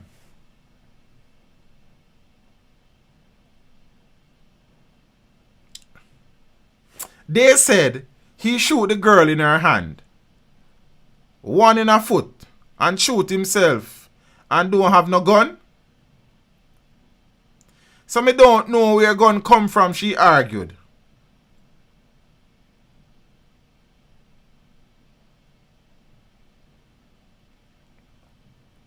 Gray said that about 9 p.m. on Wednesday, Daniel, who lived with her, left their house to go to premises across the road where he usually hangs out with friends in the evenings. She recounted that at her behest, he promised to return early. Then, how much again? Let me see.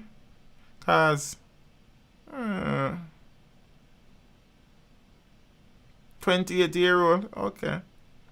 Yeah, alright. Him never come back. Me hear the banging after 3 this morning. And when me call his phone, it just got to voicemail. I call someone else over there. I never hear her. And then she called me back and said, girl, shooting, Gray said. Same time I run over there in my 90 and saw everyone sitting on the veranda. Me said, where's my son? They said Daniel in the bathroom. She related, adding that she went into the bathroom where she found her son's slumped, bloodied body. The distraught mother said her son was not a known troublemaker. Daniel is a quiet person. Him not give me no trouble. Rather than him love to drink rum. I can't tell you that. Him love him rum. Him love him liquor drinking. My son don't really give trouble. No. Him not them type of person. He's a loving, nice person, she said. The man is 28-year-old, Kerry. You hear me say 40 around here, so how you stay, sir?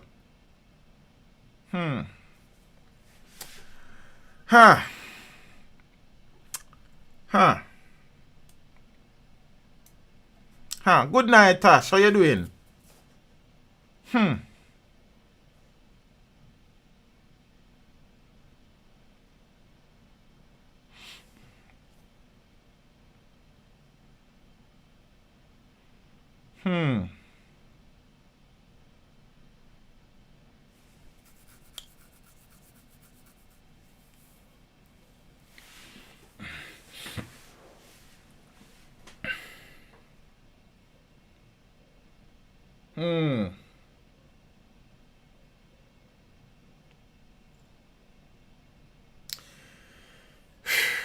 Let's see where the investigations lead. Let's see what is uncovered. A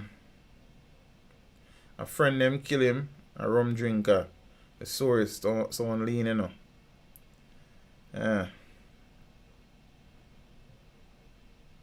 I will not comment on this one. You no comment, just comment, bro. What you mean? Say you not comment. No one comment that.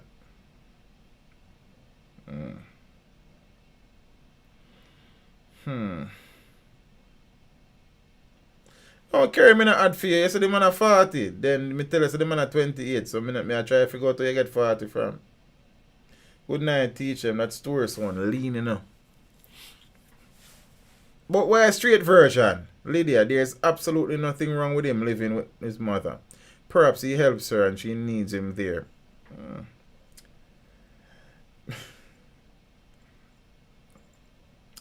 Well, probably. Storing alright. So Davis, stop in vehicle carry. Cause carry just is carry. Gunplay sounds strange though. A description they kinda set away for true Rasta. Well, I suppose when all the forensic is done and the ballistics are done and we see, we don't know. Strange. This feeling I'm feeling. The big question is why him kill himself. So Paul, he asked him shoot himself. His parents them say somebody shoot him answer. So I don't know. You understand?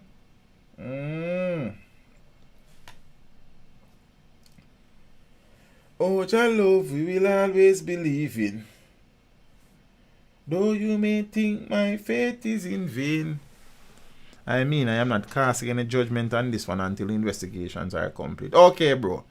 Totally understood. Till Shiloh we chant Rastafari's name. A lot more questions and answers, I dare say. You understand? A lot more. So we, Romed, get a few rounds and them kill himself. That don't make no sense. Good youth. Dead man tell no tale. May his soul rest in peace. Nalini Brown. Good evening, Empress. You know the gentleman, Mr. Porter. Because based on your comment, it suggests to me I don't want a man that drink rum. They become next person that I don't like. Mr. Charles, you know some drink a little rum from time to time. You understand? Build a little vibes. I don't really drink rum still, but drink little alcohol from time to time still.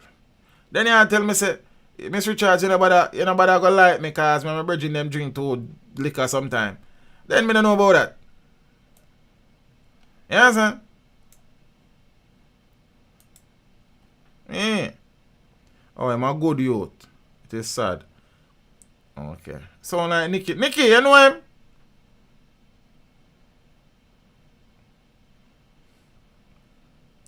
I have to drink a one glass. Too much rum. Oh, too much rum. Alright, Miss Richard. Now say I heard. Oh, you know him, Nicky. So Nicky. Send me Nicky. Go to school, Mr. Solomon. Nicky gone to school. Alright, but what me say now, Nicky? So, what go on the ground there? Then I can't smell rum too hard, boy you drink. Well, make we see there no carry. You understand? Nicky, what go on the ground? And for the other Miss Brown, like, I don't know. Come she didn't take a few calls. I mean, I take no call. Carrie always attack off her mouth like she a rum drinker, you know. You understand? And she could be a rum blinker, you know. You see it? Teach, we stress out about it. Jaja. So, the story I'm just reading at the article, you just say no. And I saw you go then, something not right. Something not right. Alright, now we see if the police can straighten it out and we find out what go on and thing.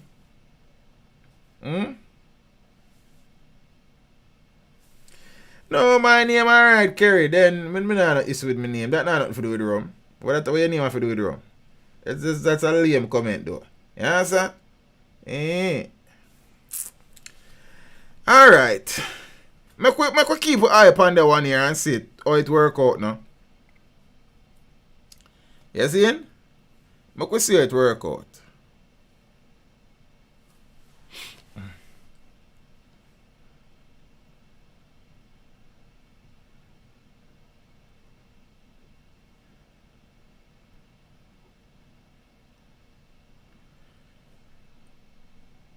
Vendor shot dead in front of his children at Coronation Market.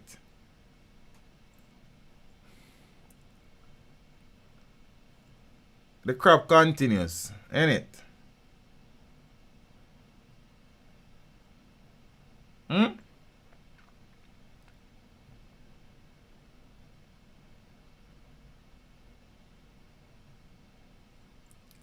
So a vendor was shot and killed in front of in front of two of his children inside the Coronation Market on Wednesday evening. The deceased has so far only been identified as Patrick, a grown provision vendor who plied his trade for many years at the popular downtown Kingston facility.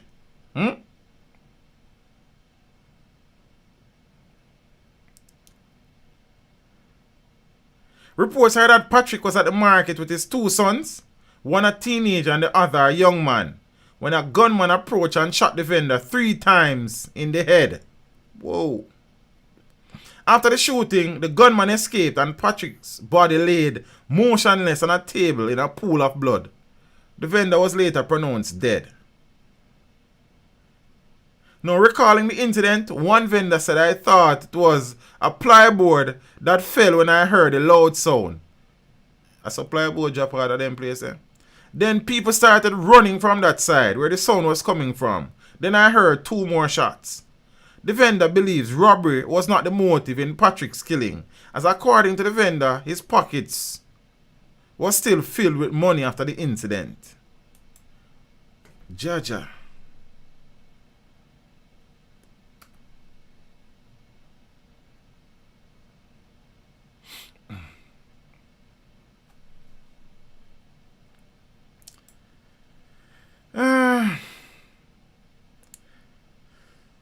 Yeah, that sound personal. You just walk up to the man and shoot him 3 times in his head. Then, that's rough. Boy.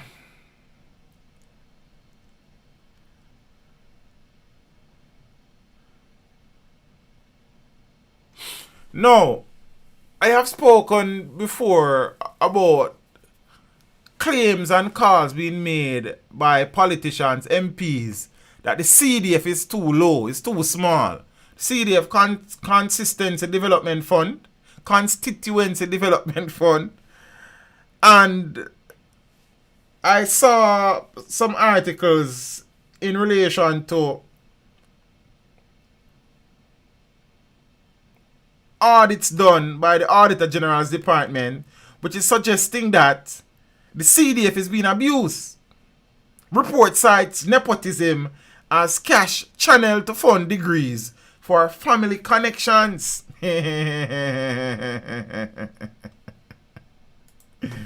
Why? A compliance audit of the Constituency Development Fund, CDF, by the Auditor General's Department has discovered cases of nepotism within the agencies managing the 1.26 billion program that operates out of the Office of the Prime Minister, the OPM. In a report tabled in Parliament on Tuesday, the Auditor General's Department identified instances of payments to connected parties. Steps should be taken to establish objective criteria and clear guidelines for the implementation of educational development projects to ensure that these projects are administered in a fair and transparent manner and reduce the risk of exploitation, nepotism, and misuse of funds distributed for these projects, said Pamela Monroe Ellis, as she stated in her recommendation. So the Auditor General found that payments amounting to $190,000 for the year of 2016 and 2017 and 2017-2018 were made to a university on behalf of an employee of the Ministry of Economic Growth and Job Creation who was actively involved in the implementation of the CDF project at the ministry to offset the cost of postgraduate degree. Another case involved payments totaling $670,850 in 2016-2017 and 2017-2018 to another tertiary institution from the CDF of a member of parliament on behalf of the MP's relative to offset the cost of a bachelor's degree.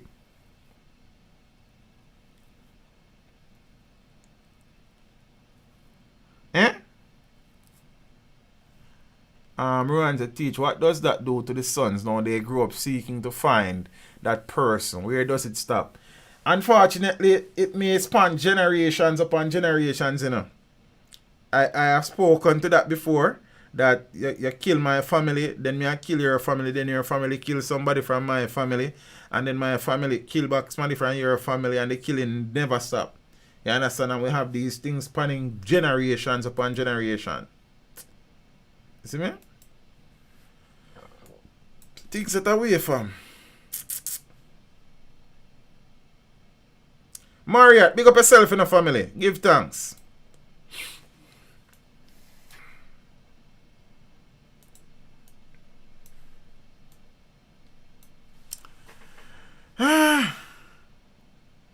The audit uncovered another instance in which a beneficiary who received financial assistance totaling $92,000 is a child of an employee of the CDF program management unit, the agency that manages the fund.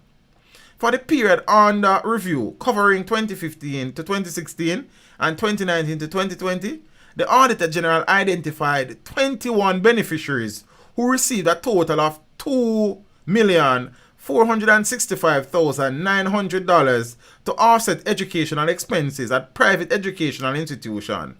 Of this number, one family received financial assistance totaling $1,170,000.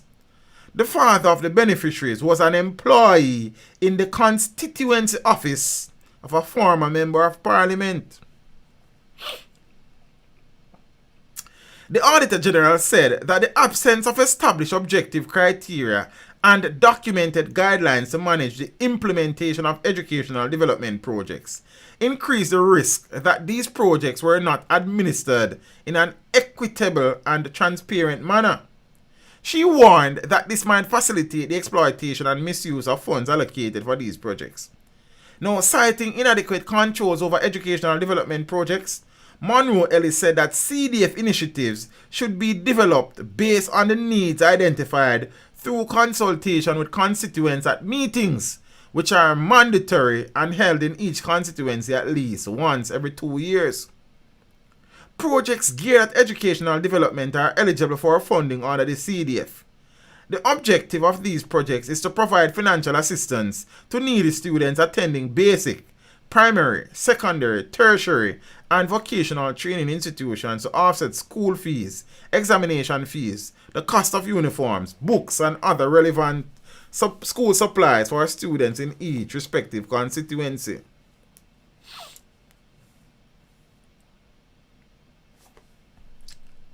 No, don't get me wrong. I understand that students at various levels reach out to their member of parliament for financial assistance while attending school, and it is offered in many instances. Yeah? And that will continue to happen, and we understand that. Zane and thing. We know that many member of parliament send many children from their constituencies to school or contribute to sending them to school. Zane? Teach them. You hear about the US $50 million that them are used to build parliament. I mean, the parliament said they go build it and we see where we go from this. So then the parliament can't stay like we stay in either family, in all honesty. You understand? I suppose it will be a tourism interest in the future. And I mean, me personally, I have no issue. As long as that money is not, there will be no overruns and it remains in budget and nobody benefit from it in a way where them shouldn't benefit from it. Me personally, I have no issue with the parliament building costing that, in all honesty. You understand what I say? The parliament is the seat of power in the country where the country's affairs are presided over. I mean, yes, we know some of them parliamentarians you know what I mean? But as I say, I have no issue with it personally, with that aspect of things. Yeah? As long as it is transparent and above board and there's no hanky-panky taking place and the money is spent for what the money is designated for. Honestly, I'm not issue with that. You understand? And also, it will give that area of the city new life, I think, because a lot of urban decay has been taking place in that general area there. You understand? Heading further down into the Kingston area. So I am certain that communities in and around will benefit from the construction as well. And as I said, as long as the thing remains above board and nobody are try to get rich out of it and the money is spent in the way that it is designated to be spent and we don't hear about no cost overruns and no delays and this and that and a friend business, then me personally not have no issue with it. You understand? That is why I saw the article, I read it. You understand? I'm not even script it because at the end of the day, the parliament needs an upgrade. See? And the location where it will be, I think, needs some uplift. Yeah, Maraska Road there, Euro Circle. I mean, at the end of the day, it need a little thing. It need a little thing. So as long as jobs will be provided to community members in and around the vicinity of the construction and it trickle down to the grassroots man and you know what I mean? So, yeah. Only 2 mil gonna spend on it. Well, make we see when it done and the Auditor General file the report now. Yeah. I understand that, Empress Nikki, that more pressing things may be around, but I'm certain that this is not an overnight thing. It has been in the pipelines for eons. And, I mean, if the funds were designated for that, then go ahead. But understand that, yes, we need more hospital space. We need more devices for students attending classes online. We need better roads. We need a lot of things. But, I mean, the building will be built eventually. So, I mean, if the resources are there allocated for that, then proceed. When we get the discussion, we get the chain of thought, Empress Nikki, that other things could benefit from that money being allocated to it. But as I say, with this one, me no have no issue with this one at this time. In all honesty, after looking at the pros and cons, that's very good, Empress Lee. Blessings and them things. Yeah, they need more equipment at the hospitals too. Yes, and in all honesty, a lot of things would have been added to these hospitals in recent times, and more needs to be done. We need new hospitals as well. That is a fact. But as I said, as far as I know, many countries around the world, their parliament building is a tourist mecca, And if this one is designed as such, I suppose there will be financial benefit for years to come. So, me now have no issue with it. You see me? Jamaica don't need more hospitals. They need to stop what send most people there. What's it like? But every hospital, every country around the world have hospital. Beats of people get sick. The fact is that the hospitals that are here, many of them are outdated and archaic, and as such, we need new hospitals. See, and the population keeps increasing. You build hospital for the population. 20 years ago, the population would have increased. Many hospitals are in a state of disrepair. So why would we need more hospitals? I kind of find that strange. And you have different levels of hospitals, I suppose. Level 1, level 2, level 3. You understand? There are certain things only the KPH can treat with. Why would we not need more hospital? We only have one designated children hospital in the country, and that is in Kingston. What happened to Western Jamaica? So, but I don't know that statement is really well thought out, but okay. I disagree wholeheartedly. That is just me thinking, Empress Nikki. That's one possibility. I know many parliament buildings around the world, as I said, are seat for tourists, and that's one way of recouping some of the money down the road. So I don't know. Yeah.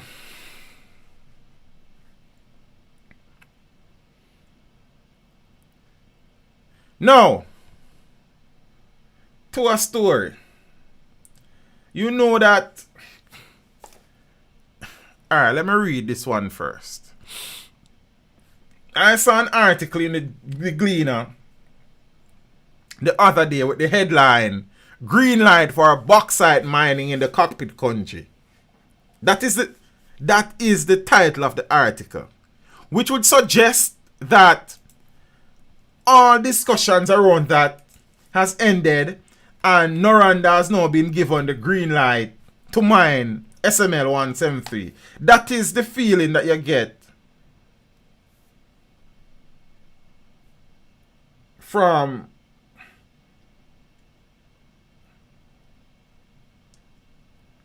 but then why build on an old thing when you can build something brand new from scratch to do? Then I guess that's one way of looking at it. So that was the headline in the Cleaner. And I'm going to read it, the article. I have a couple of articles to read in relation to the thing. In spite of potential long-term deforestation, bauxite mining in the Cockpit country is likely to offer a game-changing flip to the Jamaican economy, at least in the short term. Short term. If the government allows Noranda Jamaica Bauxite Partners to mine 8,335 hectares of land, an environmental impact assessment has said. Noranda's plan to mine an area identified as Special Mining Lease 173 has been dogged by a controversy, with environmentalists and farmers wary of potential devastation to the ecologically sensitive area. This is a major contribution to maintaining the Noranda Jamaica Bauxite Partners to operations, and a critically important contribution to Jamaica's economy overall, and more specifically, foreign exchange earnings, GDP, growth, which is gross domestic product, and employment. The environmental impact assessment prepared by Conrad Douglas and Associates reads, the review acknowledged that the Jamaican economy was at a very sensitive juncture and could be subject to shocks. The volume of bauxite exports from the initiative is expected to rake in excess of US $150 billion, or Jamaica $20.25 billion. how US 150 million or Jamaica 20.25 billion per year in profit. The assessors said of the undertaking by Noranda, of which the government of Jamaica, which I have tried on so many occasions to point out, is the 51% shareholders in Noranda, the government of Jamaica. So when they say Noranda, I try to mind the cockpit country. In essence, it is the government, because the government are the majority shareholders in Noranda. But people fail to understand these things, so I don't know. Alright, we go continue.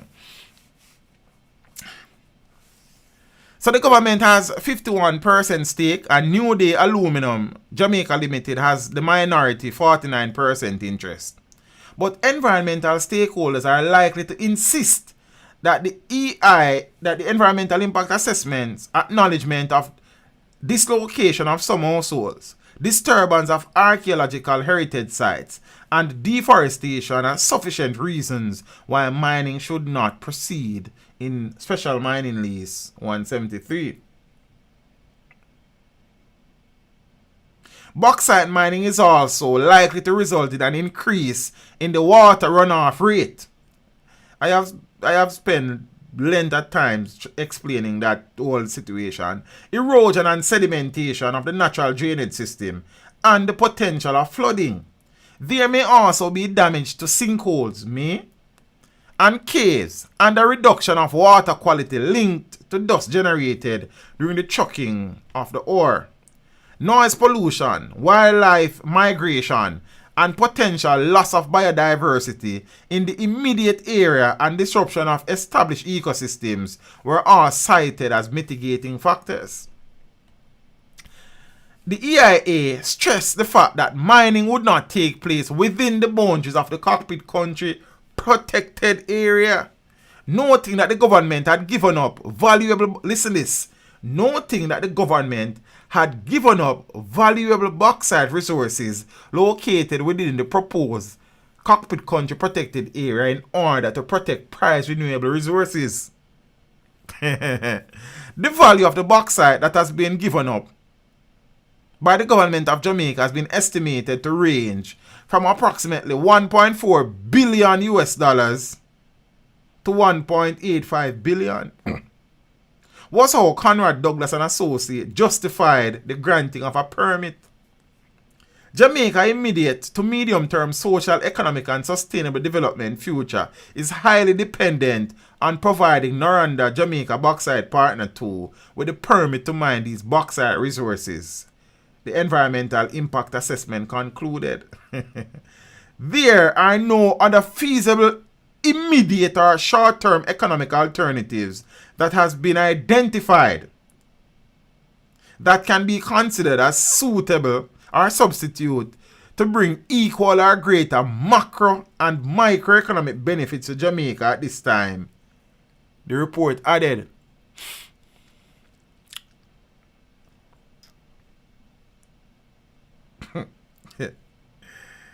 We are living in a serious time.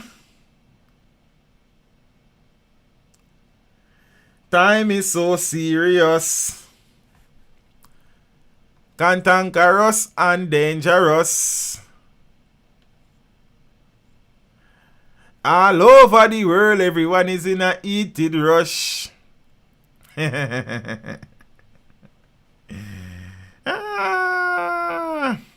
Let's move. Mining would threaten archaeological assets in the cockpit country. This is another article. We just add them. You understand?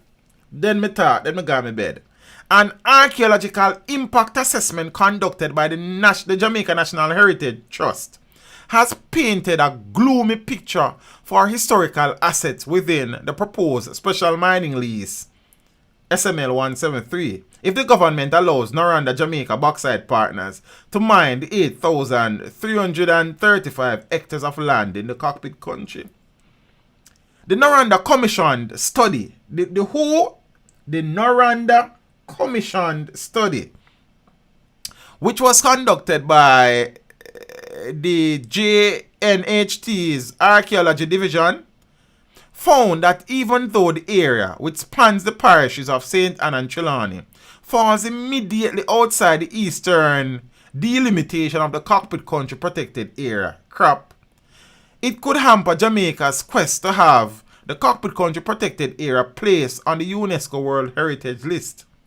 Now, according to the agency, SML 173, which includes communities such as Alps, Barnstaple Mountain, Belmont, Broadleaf, Bryan Castle, Hyde Hall Mountain, Covey Mountain, Endeavour, and Gibraltar and Sawyers, constitutes the largest and best preserved areas of indigenous architecture in the island.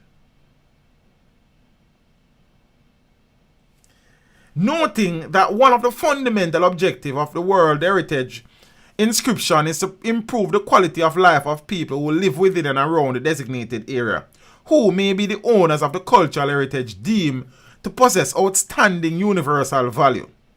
The JNHT said the proposed bauxite mining of the area would present challenges in establishing an appropriate buffer zone. Open pit mining has the potential to inflict direct and indirect adverse impact on communities in these target areas. Tangible assets, both cultural and natural, may be damaged during the pre-mining and mining phases. The JNHT presented an expansive list of above-ground heritage assets discovered in the area during the 10-day study undertaken last year, but said that it was likely that there was more beneath the surface in addition to others that could have possibly been missed. Pointing to the rich archaeological, historical, architectural, and ethnographical heritage resources in the area, the JNHT said it is home to a large number of Anglo-Jamaican sites such as sugar and coffee estates, pens, plantation houses, churches, forts and batteries, and lime kilns. A plethora of Afro-Jamaican sites including enslaved settlements and free villages are also in the area, in addition to vernacular houses, local craft industries and heritage trails. The JNHT said the area has extremely important archaeological research value, which needs safeguarding, adding that the material remains of past generations often are the only surviving records that link the past to the present. The Heritage Trust also said that mining may disrupt the authentically sedentary way of the life in the deep rural, historically agrarian communities in the area, and negatively impact the character of their settlements handed down by generations. Changes to the original community layout, location and traditional farming practices, exposing the communities to incursion and adverse behavioral influences that result in increased crime and violence, were among the potential impacts which JNHT said may be negative, major, long-term, and irreversible. Nevertheless, the JNHT proposed several mitigation measures to address potentially negative cumulative impacts, including grouping communities and insular archaeological sites into 3 clusters, placing boundary delimitations around them, and having them designated protected national heritage sites. In the meantime, Public Defender Arlene Harrison Henry has indicated her office's willingness to represent both the Cockpit Country communities and the Puerto Buena Mountain stakeholders in legal proceedings. So let me treat with that now. So I know firsthand that the situation out in the Cockpit Country, if needs be, lawyers were being readied to treat with any legal fight that may emerge if mining is given the green light. I have often said that, in my humble opinion, mining in SML 173 is not a matter of if, it's a matter of when. I have always hoped that my assessment is wrong. And this report that I just read was only speaking about the archaeological, historical, architectural value of the area. We have spoken about the hydrological, ecological, geological, biological devastation, fallout that may follow. See? One of the rationale given in the EIA by Conrad Douglas and Associates is that the government would have given up so much money within the Cockpit country protected area. So, and nothing if them sacrifice some things outside, which is still the Cockpit country, which shouldn't be in the protected area, but they mark it out because they want it. Alright? Public defender offers aid in Puerto Bueno Cockpit country fight. But you see, this is part of the issue we're having on peeps. This is it. It takes cash to cure, I suppose. Legal battles, if they are filed, if they emerge, can last years. Lawyers are expensive people. You understand? So take the government to court is one thing. But does the Cockpit country stakeholder group and the Puerto Bueno stakeholder group have the money to really challenge the government legally if mining commences? I can't answer that question. I don't know. But I suppose the people them, as Neeks say, who have the most money will win. I suppose. Now, the Public Defender's Office have volunteered its services to the Cockpit Country Stakeholders Group and also the Puerto Bueno Stakeholders Group that in the event that they so desire to mount a legal challenge against the proposed mining in those areas, the Office of the Public Defender is willing to assist the fight. Then the question may be then how good are these lawyers from the Public Defender's Office? I couldn't tell you either. You understand? How able are they to mount a creditable fight against high-powered legal teams assembled by Noranda? Or assembled by the government, because Noranda is the government and the government is Noranda. The Office of the Public Defender will be offering legal aid to stakeholders of Puerto Bueno Mountains, St. Anne and the Cockpit country in the impending constitutional fight with the government to stop mining in both areas.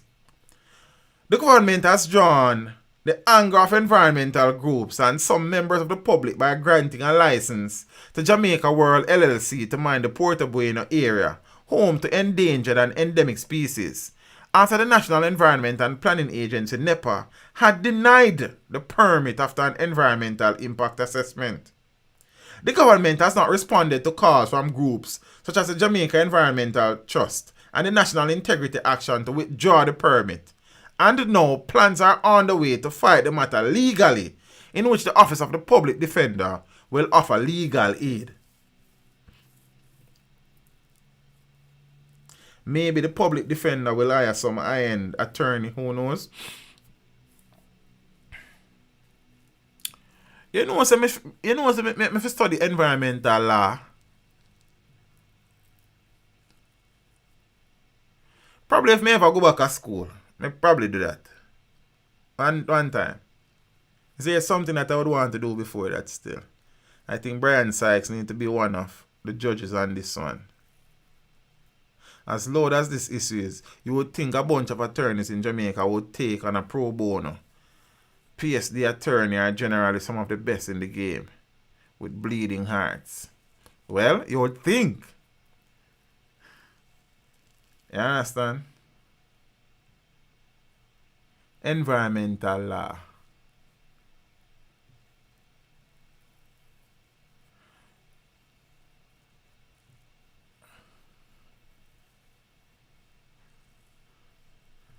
I don't know if a legal aid in the extent. I couldn't tell you them so them are provide aid.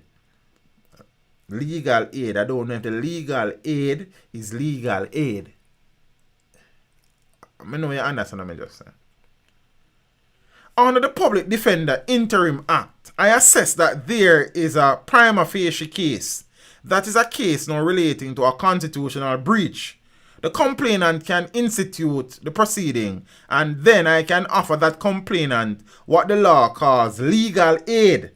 Public Defender Arlene Harrison said, where there is an allegation of a constitutional breach or infringement or a likely infringement, the Public Defender Interim Act places a duty on me to provide such legal aid assistance where necessary. She continued, we are offering what the law calls assistance for the litigation that the complainant wishes to bring to challenge the decision made concerning Dry Harbour Mountain and what appears eminent in respect to the Cockpit country. The government has also been at loggerheads with groups and individuals in the Cockpit country who are I need to get Sir Dixon on, you know. I'll probably try to get him on the stream for Sunday night. I don't know. I probably may have to do a call in because I don't know if the internet down that part they kind of act like that. So we'll see. But I remember to talk to him tomorrow. Find out what go on down that place there. Shall we there now? So the government has also been at loggerheads with groups and individuals in the Cockpit country who are protesting the approval for Noranda Jamaica Bauxite to mine the 8,335 hectares of land. In Puerto Bueno, Bengal Development Limited, a subsidiary of Jamaica World LLC, is expected to mine about 123 acres of the 569-acre property. Meanwhile, Wendy Lee, who is among the stakeholders who are expected to challenge the government on the Puerto Bueno project, is happy with the assistance being offered by the Public Defender. We are thrilled to learn that our request for legal assistance has been accepted. We had asked for some legal assistance, and the announcement confirmed that we are going to be given an opportunity to get legal assistance.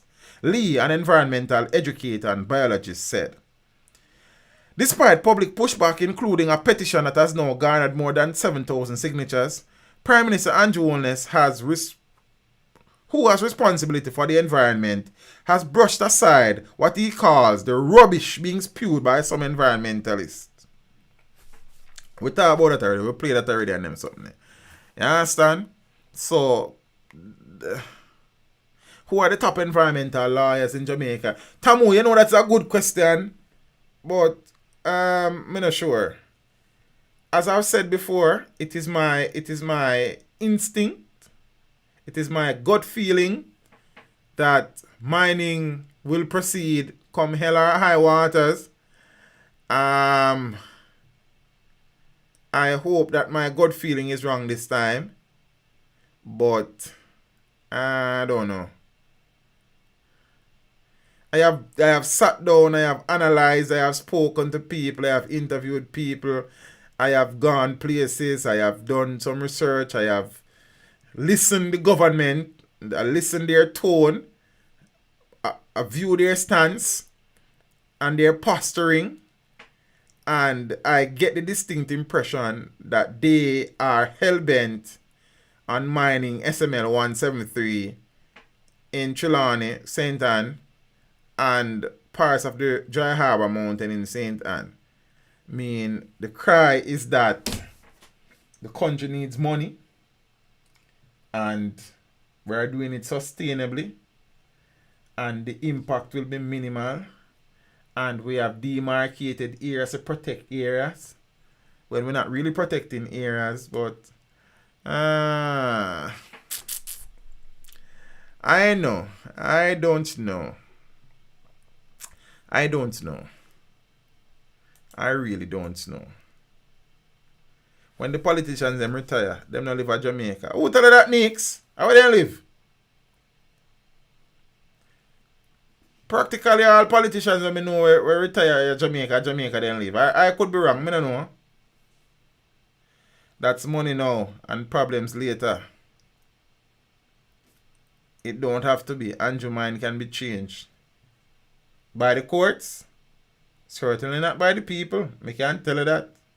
I have seen enough evidence to suggest to you that the only thing that can stop this is a court injunction. And I can promise you also that if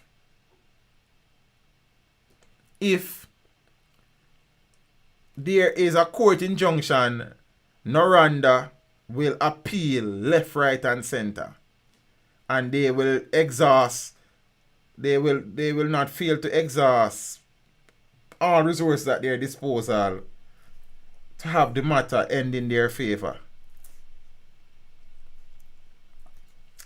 T-Face Music, I think we as a people need to go down there when the mining starts and burn up all the equipment and stuff. That will never happen, my friend. You understand? First thing, as me say,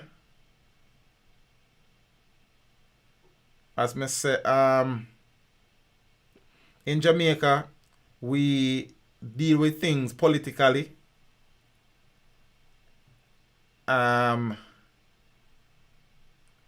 We draw political lines as often as we can, and as such, it's only some people then do that, because some people now go against them party and them prime minister. You understand? So I hope it doesn't reach there. And I've said before that, one, I understand that as a country we have to make money. I understand that mining is a part of Jamaica's DNA, I suppose. But I have also contended that I don't know how much mining has actually done for Jamaica since we have been mining bauxite from the 60s come right up. If somebody can show me the evidence and the detailed breakdown of the contribution of bauxite mining to the overall development of the country, then I would be happy to ingest that information and accept it for what it is. However, I have often said that mining, yes, but these specific areas that they are targeting for mining, they are too delicate, ecologically, biologically, hydrologically, geologically in many respects. And yeah. But as I said, my gut feeling is that the mining will proceed eventually. As I said, I could be wrong. I know many people are hoping that I will be wrong. I would be happy to be wrong. But I'll try to get Mr. Dixon on. You know, Mr. Dixon is one of the point person in Trelawney. He will be able to give me some information as to what their next move will be, seeing that the environmental impact assessment is now out and it is available for public reading. I have not read the AIA as yet. I would have just seen bits and pieces being circulated in the media. I will do the reading myself in its entirety for my own personal benefit and understanding of the situation as well and things. So I just haven't gotten around to doing that yet because of the whole school thing that has been very time consuming of late. So way more than when I am at physical school, but it's just part and parcel of the job that I have decided to continue with for now. So may not complain over that, but just not get the time. You understand? Most times I'm just too tired or I'm just too busy. So yeah, but I'll read it. I'll definitely read it. And we'll see where we go. I need to get in touch with somebody from St. Anne. I probably just need to go down to St. Anne myself because I need to go down go see my stepfather to one my sister and some other people. So I just probably just need to make a day and go deal with it. So we could see. Interesting times. Yes, the country needs to make some money. I totally agree with that. I understand. teach some of the money bill school. Okay. Thing is, a lot of the schools that have been built in Jamaica have been built by other countries still. So I don't know. And missions and trusts and these things. So I don't know. But okay, Miss Finn. I am sure that some schools probably were built with proceeds from that. But I know that many schools in this country have been built through churches and trust and contribution from other governments and things. So I don't know still, but I could be wrong. Yeah.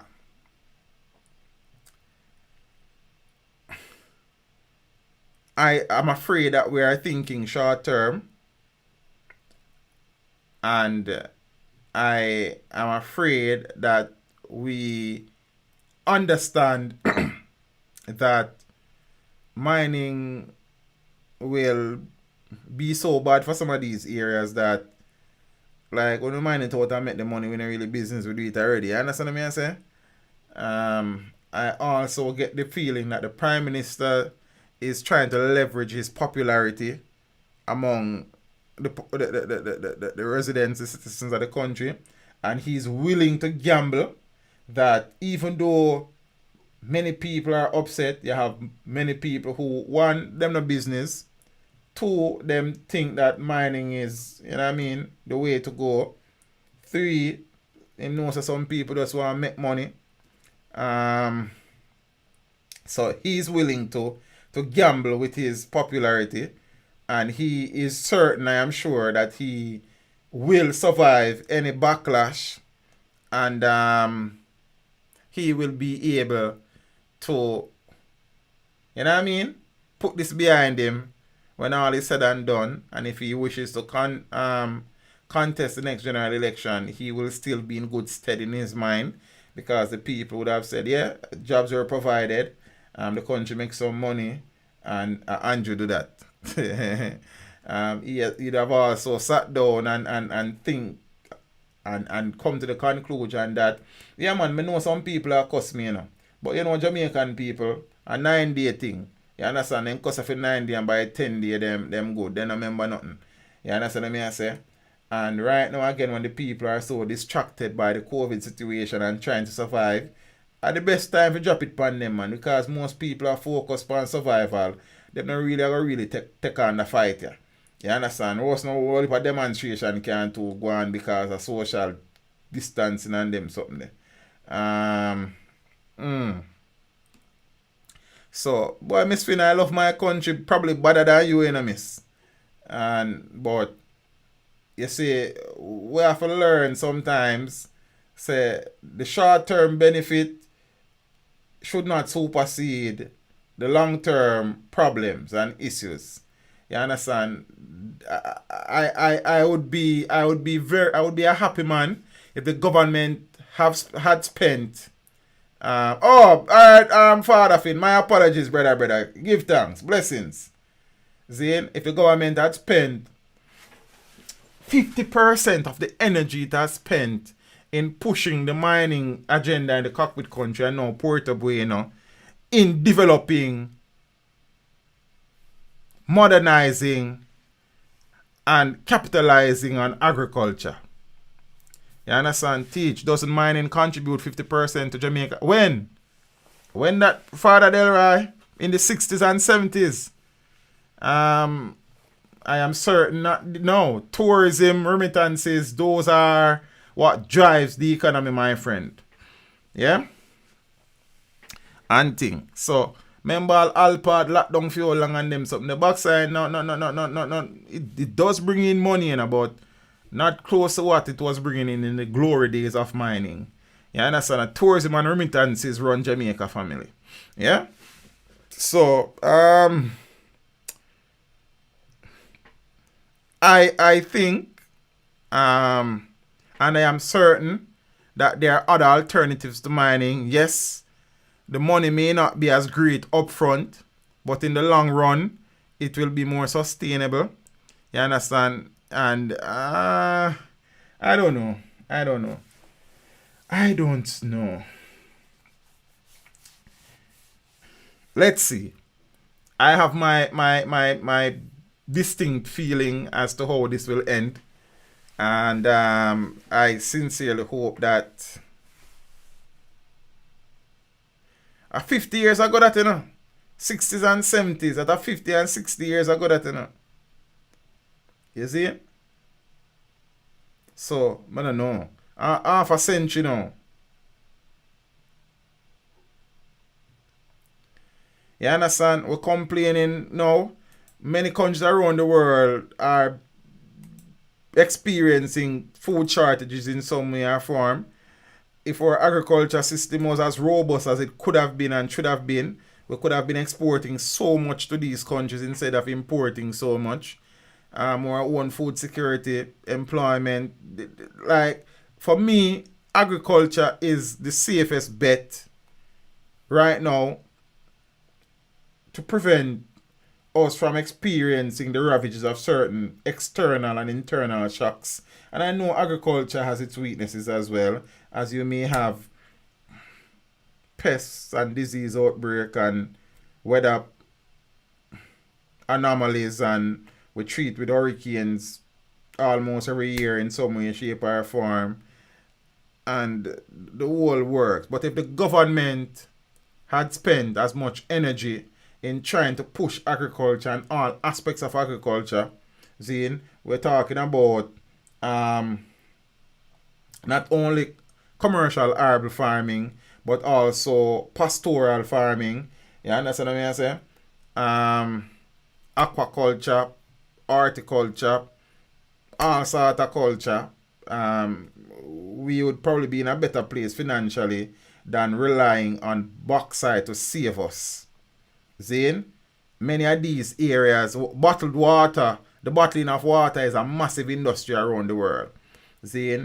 Based on scientific research, many of the springs that originates and flow in these areas that the government want to mine, bottle the water, ship it overseas, you put Jamaica upon it, everybody buy it because of Jamaica. You understand what I say? You feel what I say? In some of these areas, some of the best orchids and exotic plants can be grown there. Cultivate some of these, sell them, ship them. You understand? You have places. Look, there are alternatives. That's what I'm saying. There are alternatives, but nobody is interested in that now because we're singularly thinking about digging out the heart and soul of the country. That is it, Ecotourism is thriving around the world. The Dominican Republic get so much tourists they don't know what to do with them most of the time, and ecotourism are for them thing.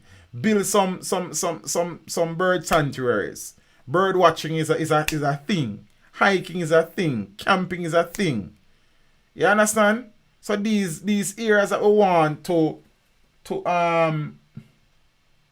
mine out, they're alternatives. You understand what I'm saying?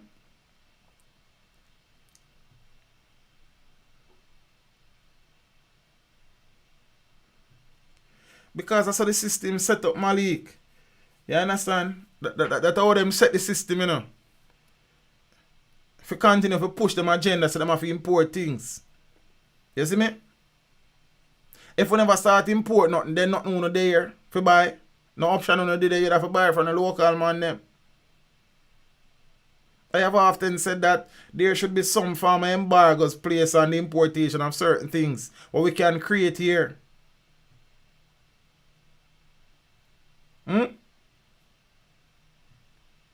And if Jamaicans don't want to buy it, you export it.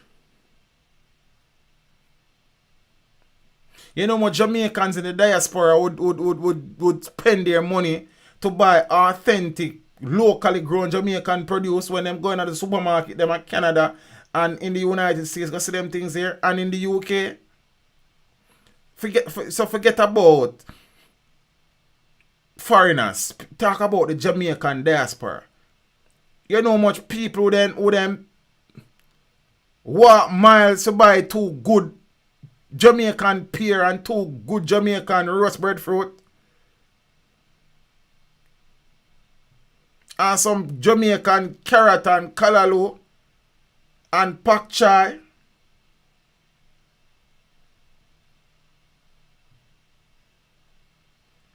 And find 2 good ram goat where them there a St. Elizabeth and you smell them a St. Mary. If you buy some manish water and some goated soup. And some beef and some cow where you just sow some grass then eat.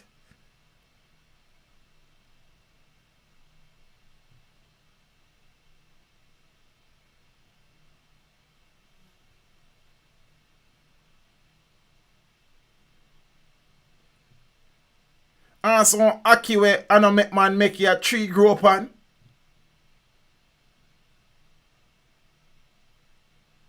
Why are we not tapping into this endless reservoir of money?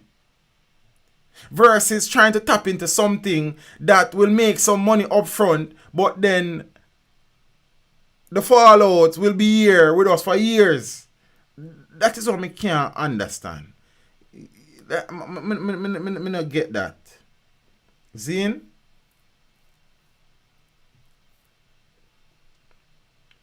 You know how much for a box of Jamaican grown mango in some states in the United States?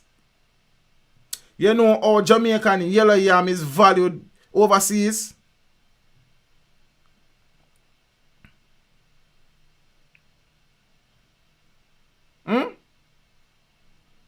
First thing, you have some countries around the world where them not have fresh water. Buy it. We have billions of liters of water flowing at the sea them every day. Why we can't sell some water to some people? It may sound farcical, you know, but it's the reality. Countries around the world buy water. We have millions of water flowing at the sea, a liter of fresh water, clean water flowing at the sea every day. There are ways to make money around here, man.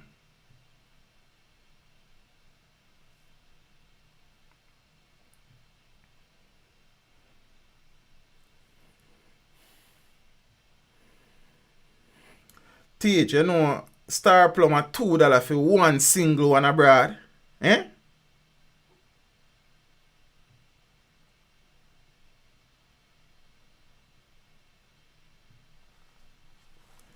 Teach, you are mad money, too expensive. Breadfruit, $3 a pound. Don't talk about ackee. But sir, if this is a national effort and the government, quantity will reduce cost. See, because the reason why some of them things are so expensive is because the demand is greater than the supply. So a man can mark up them things and charge everything. If this is a national effort, and I got excuse the madman thing for this time and the reason with it, because sometimes you're very tunnel vision and it's like you have on blinkers. You understand? You only see the thing one way. See, this has been done on a small scale. You understand? If only few people are selling, it's going to be expensive. But if it's a national effort and the production is there, then the price can't be so much, family. You say, Edna, you ever do economics, brother? I did. So in my course of studies, I would have done econ. Yeah? Supply and demand, brother. Ginger, turmeric, annatto. We can go on and on. All of the herbs them. Guinean, sarsaparilla, duppy gun.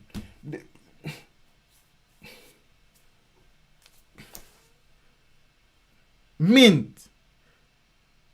The greatest thing ever is peppermint. You understand what I mean? Fever grass. You know the market for them things here. There are so many different niches we can tap into agriculturally. See? That is way more sustainable. As I say, I know agriculture poses issues as well. Redeforestation and erosion, but it is still far more sustainable if done properly than mining. It is still far more long-term beneficial than mining.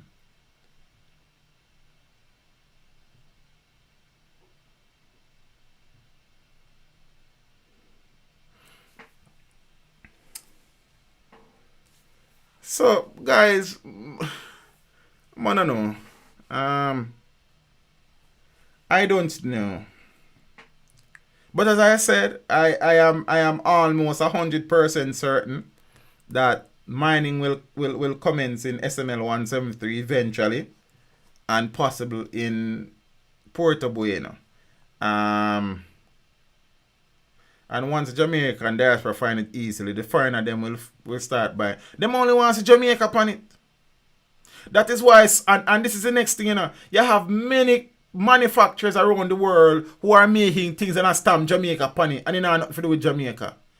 You have more counterfeit Jamaican things out there than real authentic Jamaican things.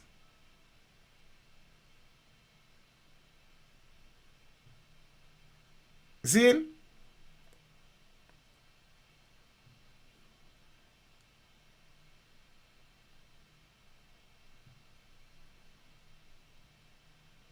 Jamaican things like, yes, Maurice, me understand that. But me I say now, if this was a national effort, see, then the production value would decrease. So the cost price would also decrease. You understand? Because of the scale that the thing is being done on. So I understand that some man sell some things for $1 million when it costs $100. But they can do that because the supply is so limited. First thing still, I not aki out and I can still. That I first thing. If that not come off a tree so and pluck out, I don't want that. Aki, but we are talking about other things. You understand? I suppose we need teachers. A lot of Jamaicans are around in the market up that turns off people. Which people? The fact is, to export internationally, the cost at wharf is ridiculous. But Malik, then that again is it. That is where the government needs to play its role. You need to make it easier for farmers to export and make it more difficult for people to import.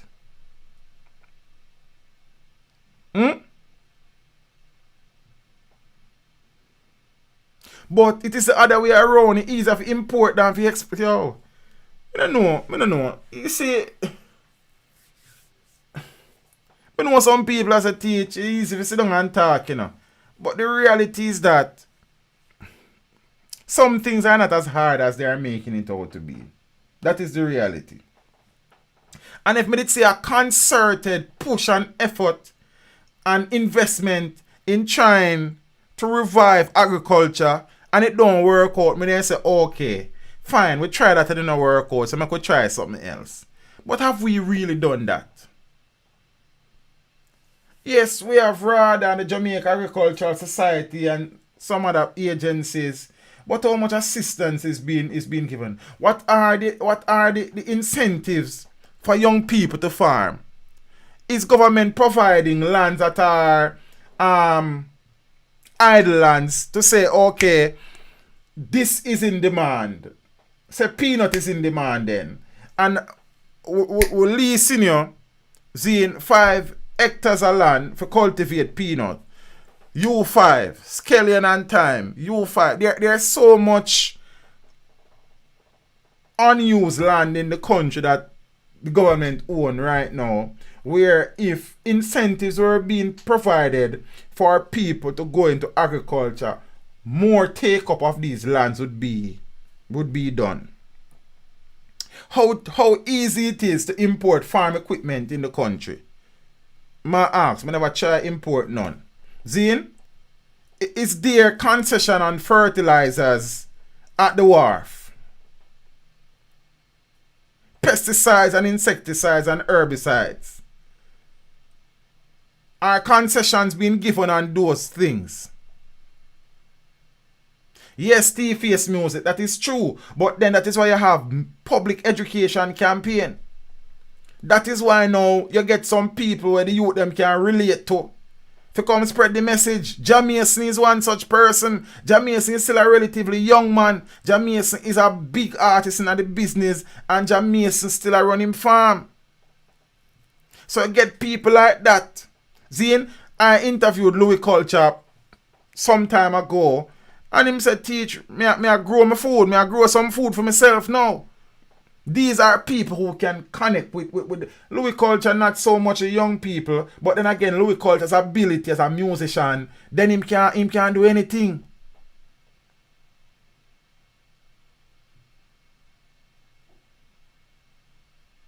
Zine? So if you want to tap into the youth demographic and influence them, you make it appealing to them.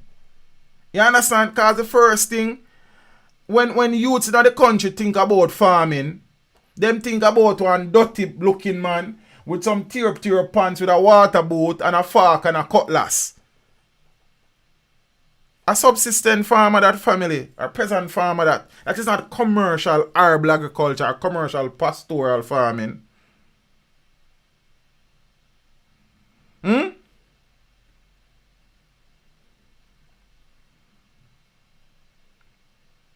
We still there fight about decriminalize ganja. I have countries around the world where I get rich off of growing marijuana. And by all accounts, the Jamaica and Kaya are the best. You understand? And we there going like we are fool. Medical marijuana is a big thing in many countries. And we there a lock up man for ganja same way. And while them still a lock up people, if you smoke ganja, me go talk about the same way. But them things are foolishness. It's a multi-billion-dollar industry. And it's only some big white man from up on some hill can get license for cultivate ganja. Because then them can manage it and profit from it. Joke thing, man. And when they are focused on mining, when there are so many alternatives. So many alternatives. We have the best weed in the world based on the weed smoker them thing. We not smoke. See? So why we are suppress the weed? Why we not sell the weed? Why we not tap into the medical ganja field? Why medical marijuana is that thing? Why we not have some big old greenhouse or bigger than hotel? I grow weed about the place.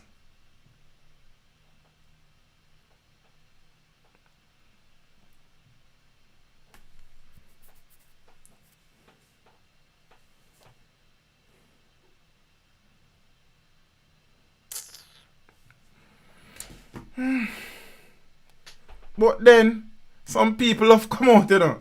And the government have them point people, them will come out in the media, come tell. These people you hear talk about, don't mind. They are not qualified to be environmentalists. So those are the seeds that are sown in people mind. The moment you go against the government, you're not qualified. Only government people are qualified. Blessings in the Father Marriott. We're going to wrap up here now still, isn't it? Because we know we're kind of late-ish and I need to get some rest. Because I have an interview tomorrow. I'm not doing no research on the artist yet still. You see me? So they have to go forward up in the morning and deal with that. So, you know what the thing go. It's a relatively early interview.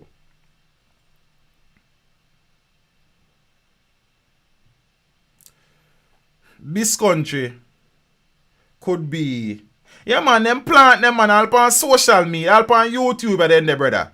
Instagram, Twitter, Facebook, they are there. They are there. These people are planted by politicians to disrupt certain type of discussions. And people who are trying to make a difference and make their voices be heard, people are trying to suppress it. These are things that happen in this country. Empress Cheryl, you know, I'm not familiar with the name. I would have to do some research there. I'm really not familiar with that name. I don't remember hearing of the name before, so I don't know. So I'd have to do some research.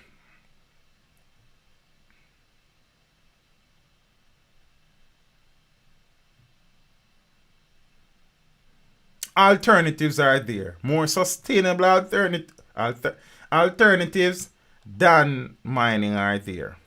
And me get, as me say now, oh, is an upcoming artist. No, we not really that the project not really focus on that right now, Miss Lee.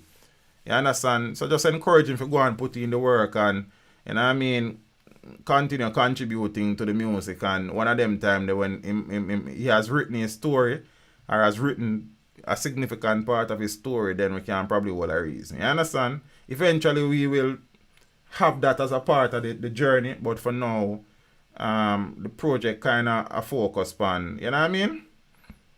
Some people would have contributed significantly to the music. Yeah, if you free up the weed, the value of a drop, Malik. That is true. We can't go around that, you know. But then the best weed shall sell. Then make we see who can have the best strain of weed. So of course the value of a drop. We know that. But then, if the value even drop, there's money to be made. And I like the weed that go sell for penny and fard and shilling and quatty. The weed still go sell. So while the profit margin may not be as great as it is now, there's still money to be made. Millions and billions of dollars. See me, man, now stop smoke weed, you know. So make the best weed win.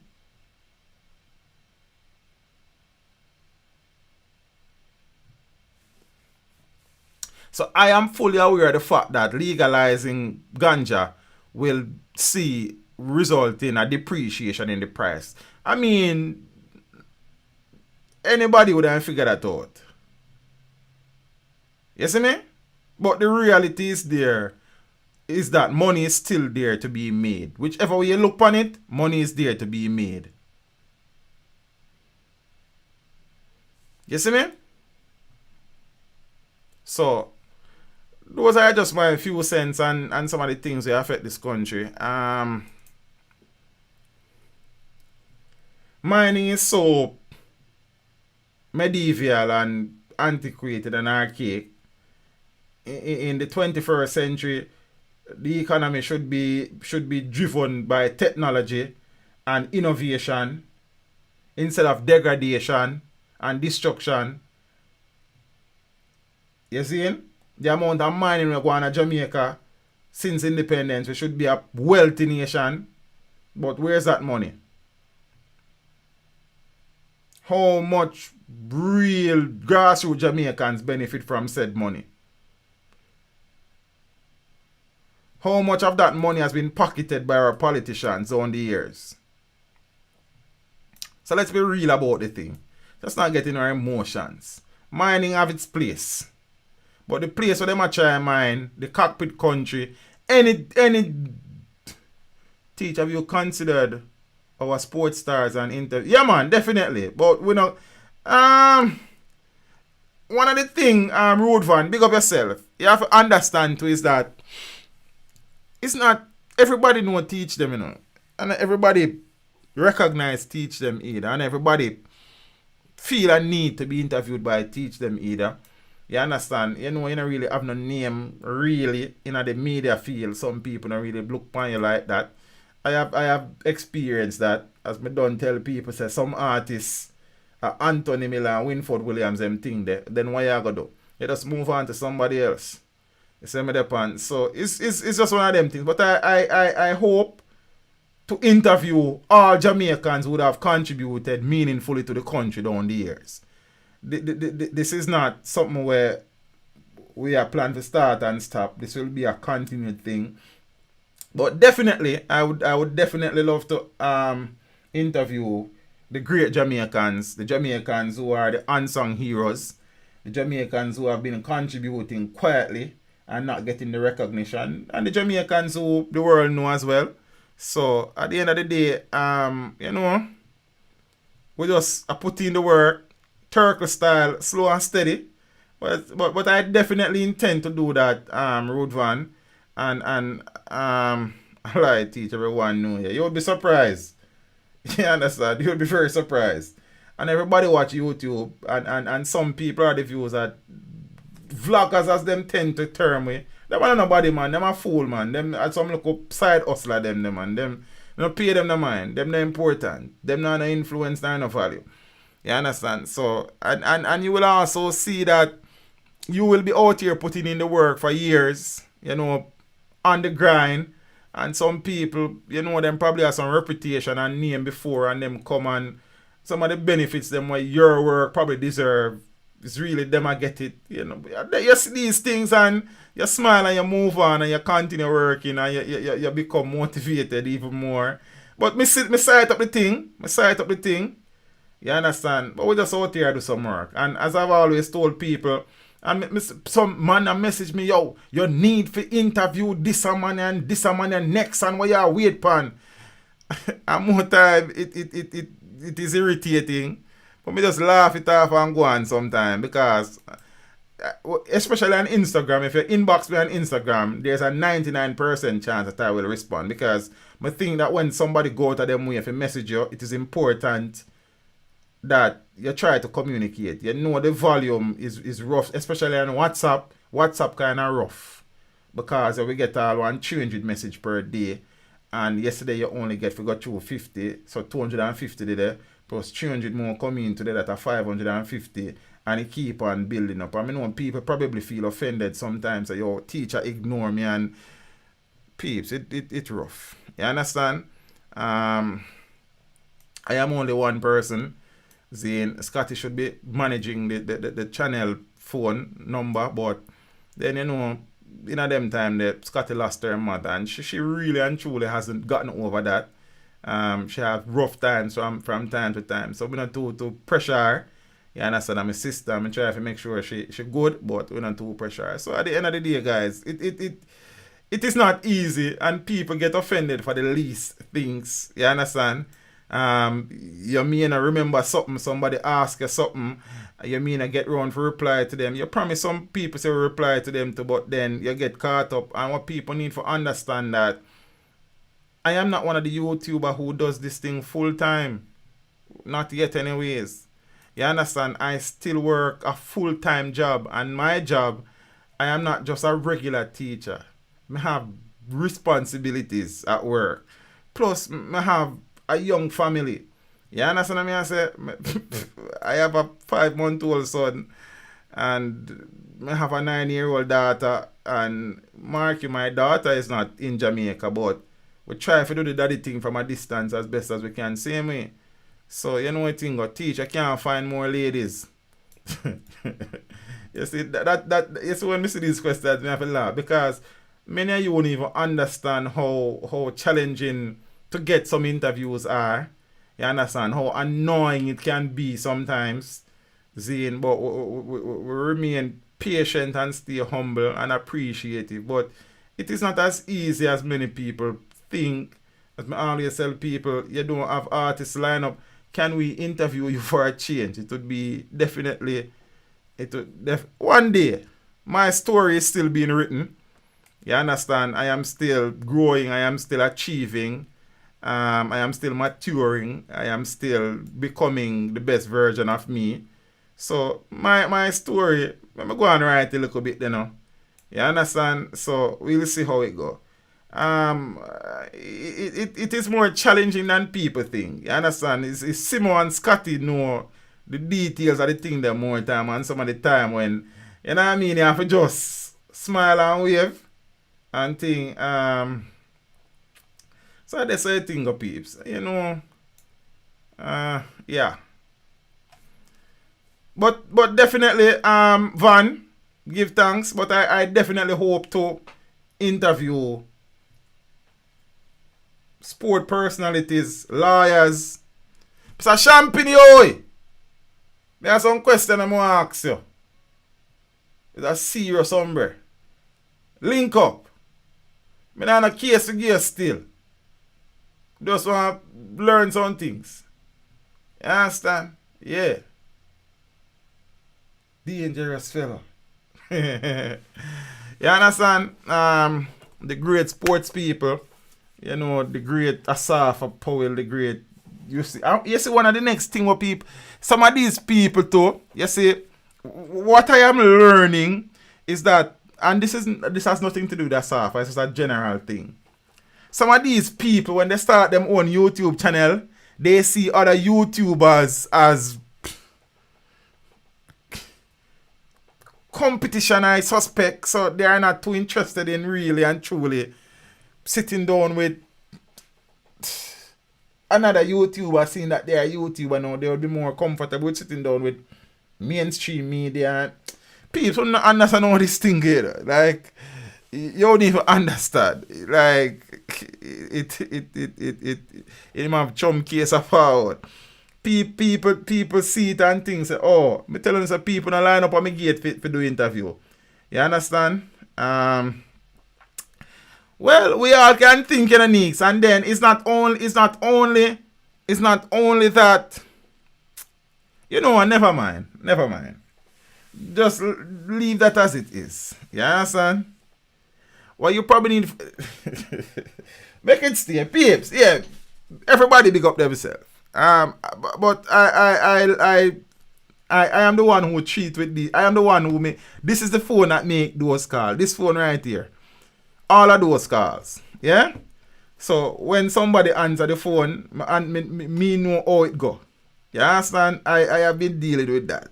So why you not see out no leap as them say? You understand? Some people are amazing to deal with, while some people not so much. You understand? Teacher, I can't wait for your interview. We're going to call in. Kerry, leave me alone. You understand? Thanks. Teach how much 24 hours in your week. Sir. Only if they understand. Only if them understand. Brother. Only if them understand. Peace. Big up on yourself. As I said, I have been up all day. I did 3 appraisals today. 2 yesterday. Had 2 classes today to teach. Then went into Kingston, reason with one of the giants in the business. In lieu of getting an interview. That seal up, just a matter of time. And no, it's not killer. And peeps, the killer interview, I don't know why people worry about that interview. Of all the interviews that I am sure about doing is to interview, but I don't know why people, I was just not ready to do that interview. Because you run go interview killer, then where do you go after that? Like, tell me, like, be honest with me. You understand? There are some dots we need for connect before. You understand what I say? You don't love call people near me. Roseanne, stop call people name. You don't left people name alone. You understand? Leroy Siblings would be a great interview. I think so too, Miss Lydia. I have not initiated contact with the great man as yet, but I'll get around to it. What we're trying to do is to organize certain things behind the scene a little bit better, a little bit more structured. You understand? Trying to create a business model per se. And thing. Yeah, so as I can tell you, if there's one interview that I am sure of doing is Bounty Killer. But people are get upset. You calm down, man. Calm down. And you know the strangest thing about the Bounty Killer interview? That interview, you see? You're going to see that interview when you least expect that interview. You understand? So, me not even waste my time for you. You understand? Ramesh interview, you see? Shantaya, definitely. But you see, we can only do one interview at a time. And based on constraints and limitations presently, it has its challenges. And I am still, every time I go out on the road, remains cognizant of the COVID situation I try not to overdo anything. So, you know, it take a little time. So, only just be patient with me. You understand? Plus, you know, I try do the family thing amidst all things. And that is important to me.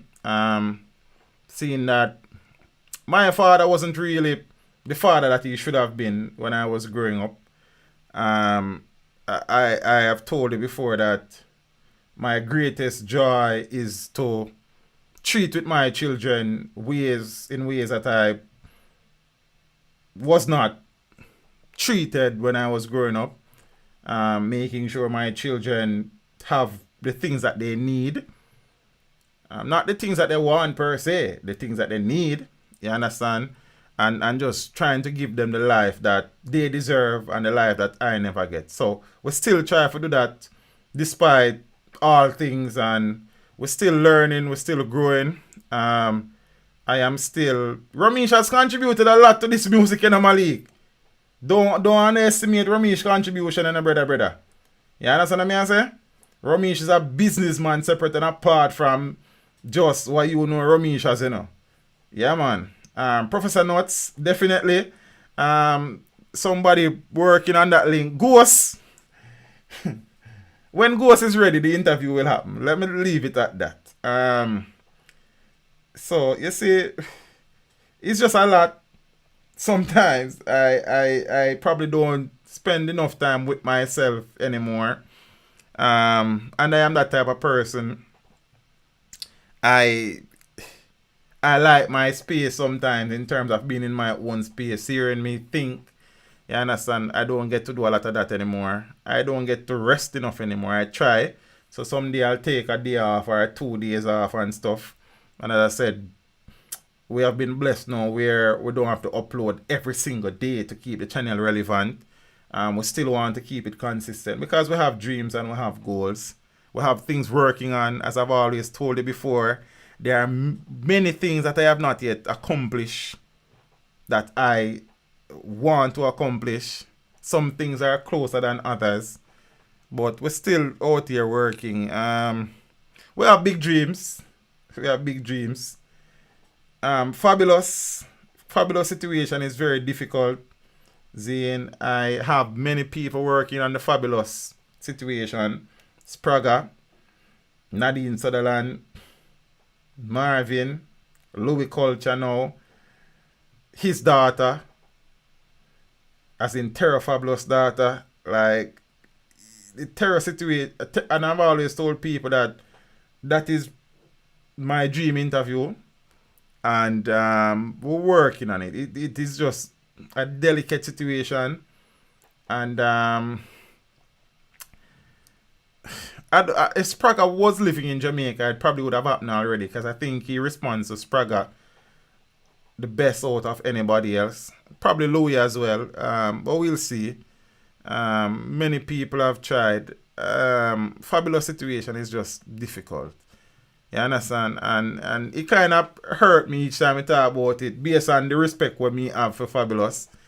You see? But we see it go. Enough time the artists them on not ask for don't live in Jamaica. Yeah? Me see people all ask the artists were dead already. Then me not understand that. Zine, me not reach this yet. Where we are talk to the ancestors. Enough of the artists them don't live here. Cutty Ranks not live here. Daddy Screw not there here. Shinehead not there here. Many of them not there here. Shabba not there. Super Cat not there. Not that these person. Burning Spear. I don't even think Burning Spear there at Jamaica. You understand? Burning Spear would be different level. Jimmy Cliff is not here, I don't think. So many of them are not here. So when people say teach this man and that man, when not Papa San not there where people ask me for every day. You see? I don't even think Power Man is in Jamaica. So many of the artists them not there. Or people not understand them things here.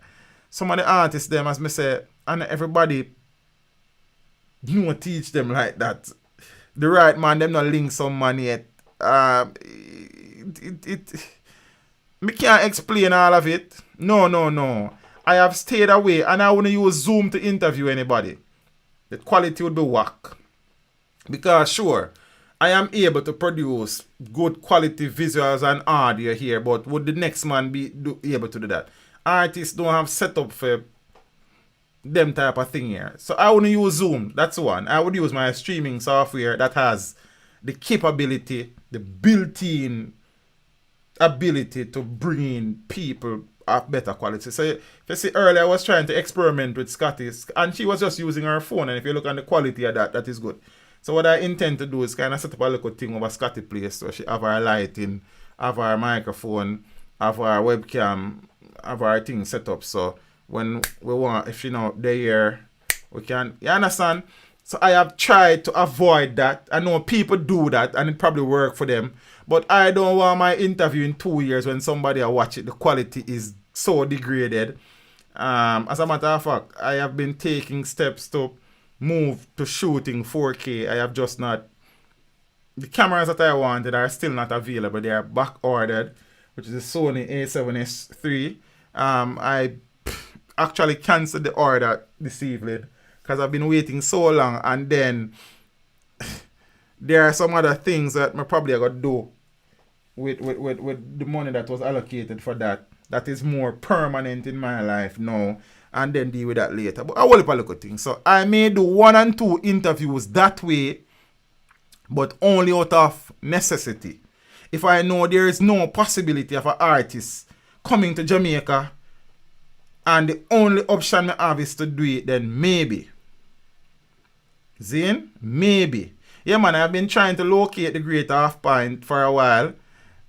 I just probably quarter a pint right now. So I could say I have a list. I write down and there are some stores that I am very interested in. So I will seek out those first in all reality. But generally, I interview the people who are available and who wants to be interviewed. You understand? Yeah. So there's a lot of things, peeps. With the year, it is a never-ending cycle. It is ongoing. It takes time. It takes energy. It takes some other things. So, but we're there.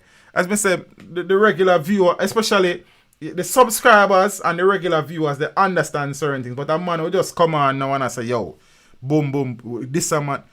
it don't work, so Rasta. You understand? It don't work, so. But the word is growing. More people are becoming familiar with each interview, and we give thanks for that.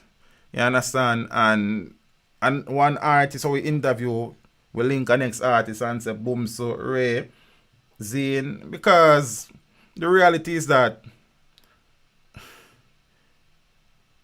the work is being seen and appreciated in some places.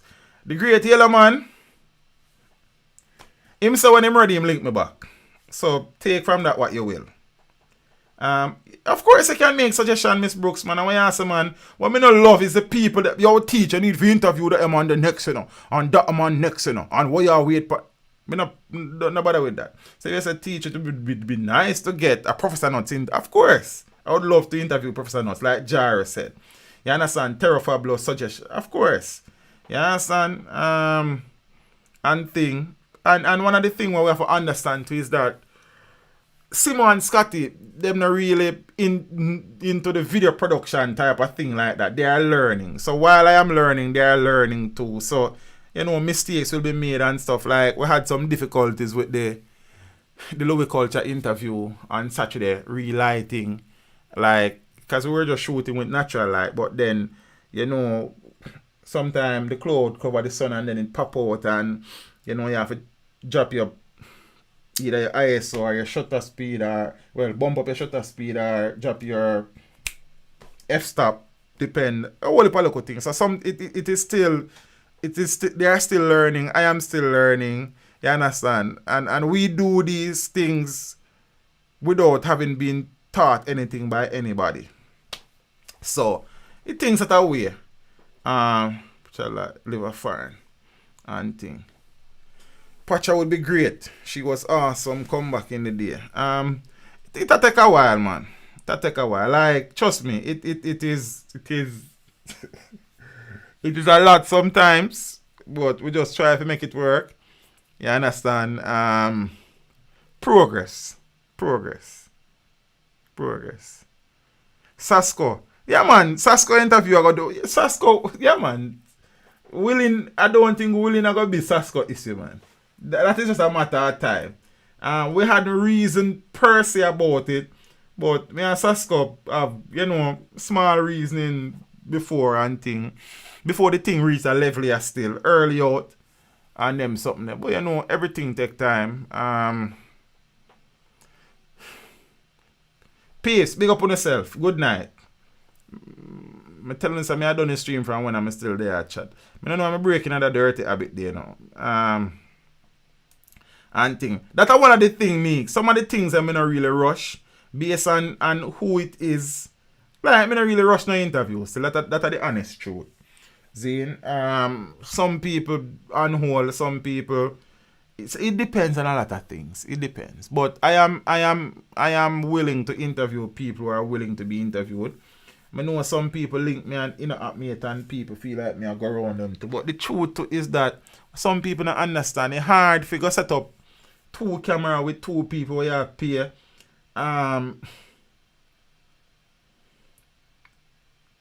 For your artist where the interview now go pay for the amount of money for gas and editing and them something. You see, these are things and people will get offended, but you have to just try to make the thing work. You understand? Everybody wants to be interviewed on a level, but not everybody can be interviewed at the same time. And you have to just find the most courteous and polite way to explain some things to some people. Some people still pre you, but then what you gonna do? You understand? It's what it is. Yeah, peeps. So, I mean, the interview series has been a blessing on so many different levels. We give thanks. It is really and truly important. I watch my daughter. She also producer. Bravo. Okay. So, peeps, big up on yourself. Give thanks. Appreciate the support. Appreciate the considerate recommendations and suggestions and queries. And people are come tell me about yo family, this and man, and don't bother with that. One time, me just laugh at God. Laugh and gone. Teacher, I have an 8 a.m. meeting. Please go on your feet. Samba, YNW, big up on yourself. Empress Millicent, MS, Kerry, you know, say art love in a baby girl. You understand? Testry in Japa sleep. You know, all people can't stay up late at night time. Sizzler Japa sleep. You know, all age have run them down like. Them can't hold out. You understand? And these things. So, them come around here trouble me all about my name. Because I signed them up early on, but me did do some serious thing. I couldn't even bother take them on at the time. But them is for you next time. You understand? Them are going like them young and a Japa sleep. Then some girl old before them young and the first ever. But did I want them about the late night bleaching. Peeps, big up on yourself. Look, yo, the interview there. Me gone. Me soon Sunday, 8:30. Make it a date and don't be late. Don't look feet. Get book feet. Cause Pamela lose her man. Oh, cause she a malfunction. She never know how to use. Lord God, what a young girl salt. Oh God, what an a Brenda fault. She have education, inspiration. You know, depend pa man.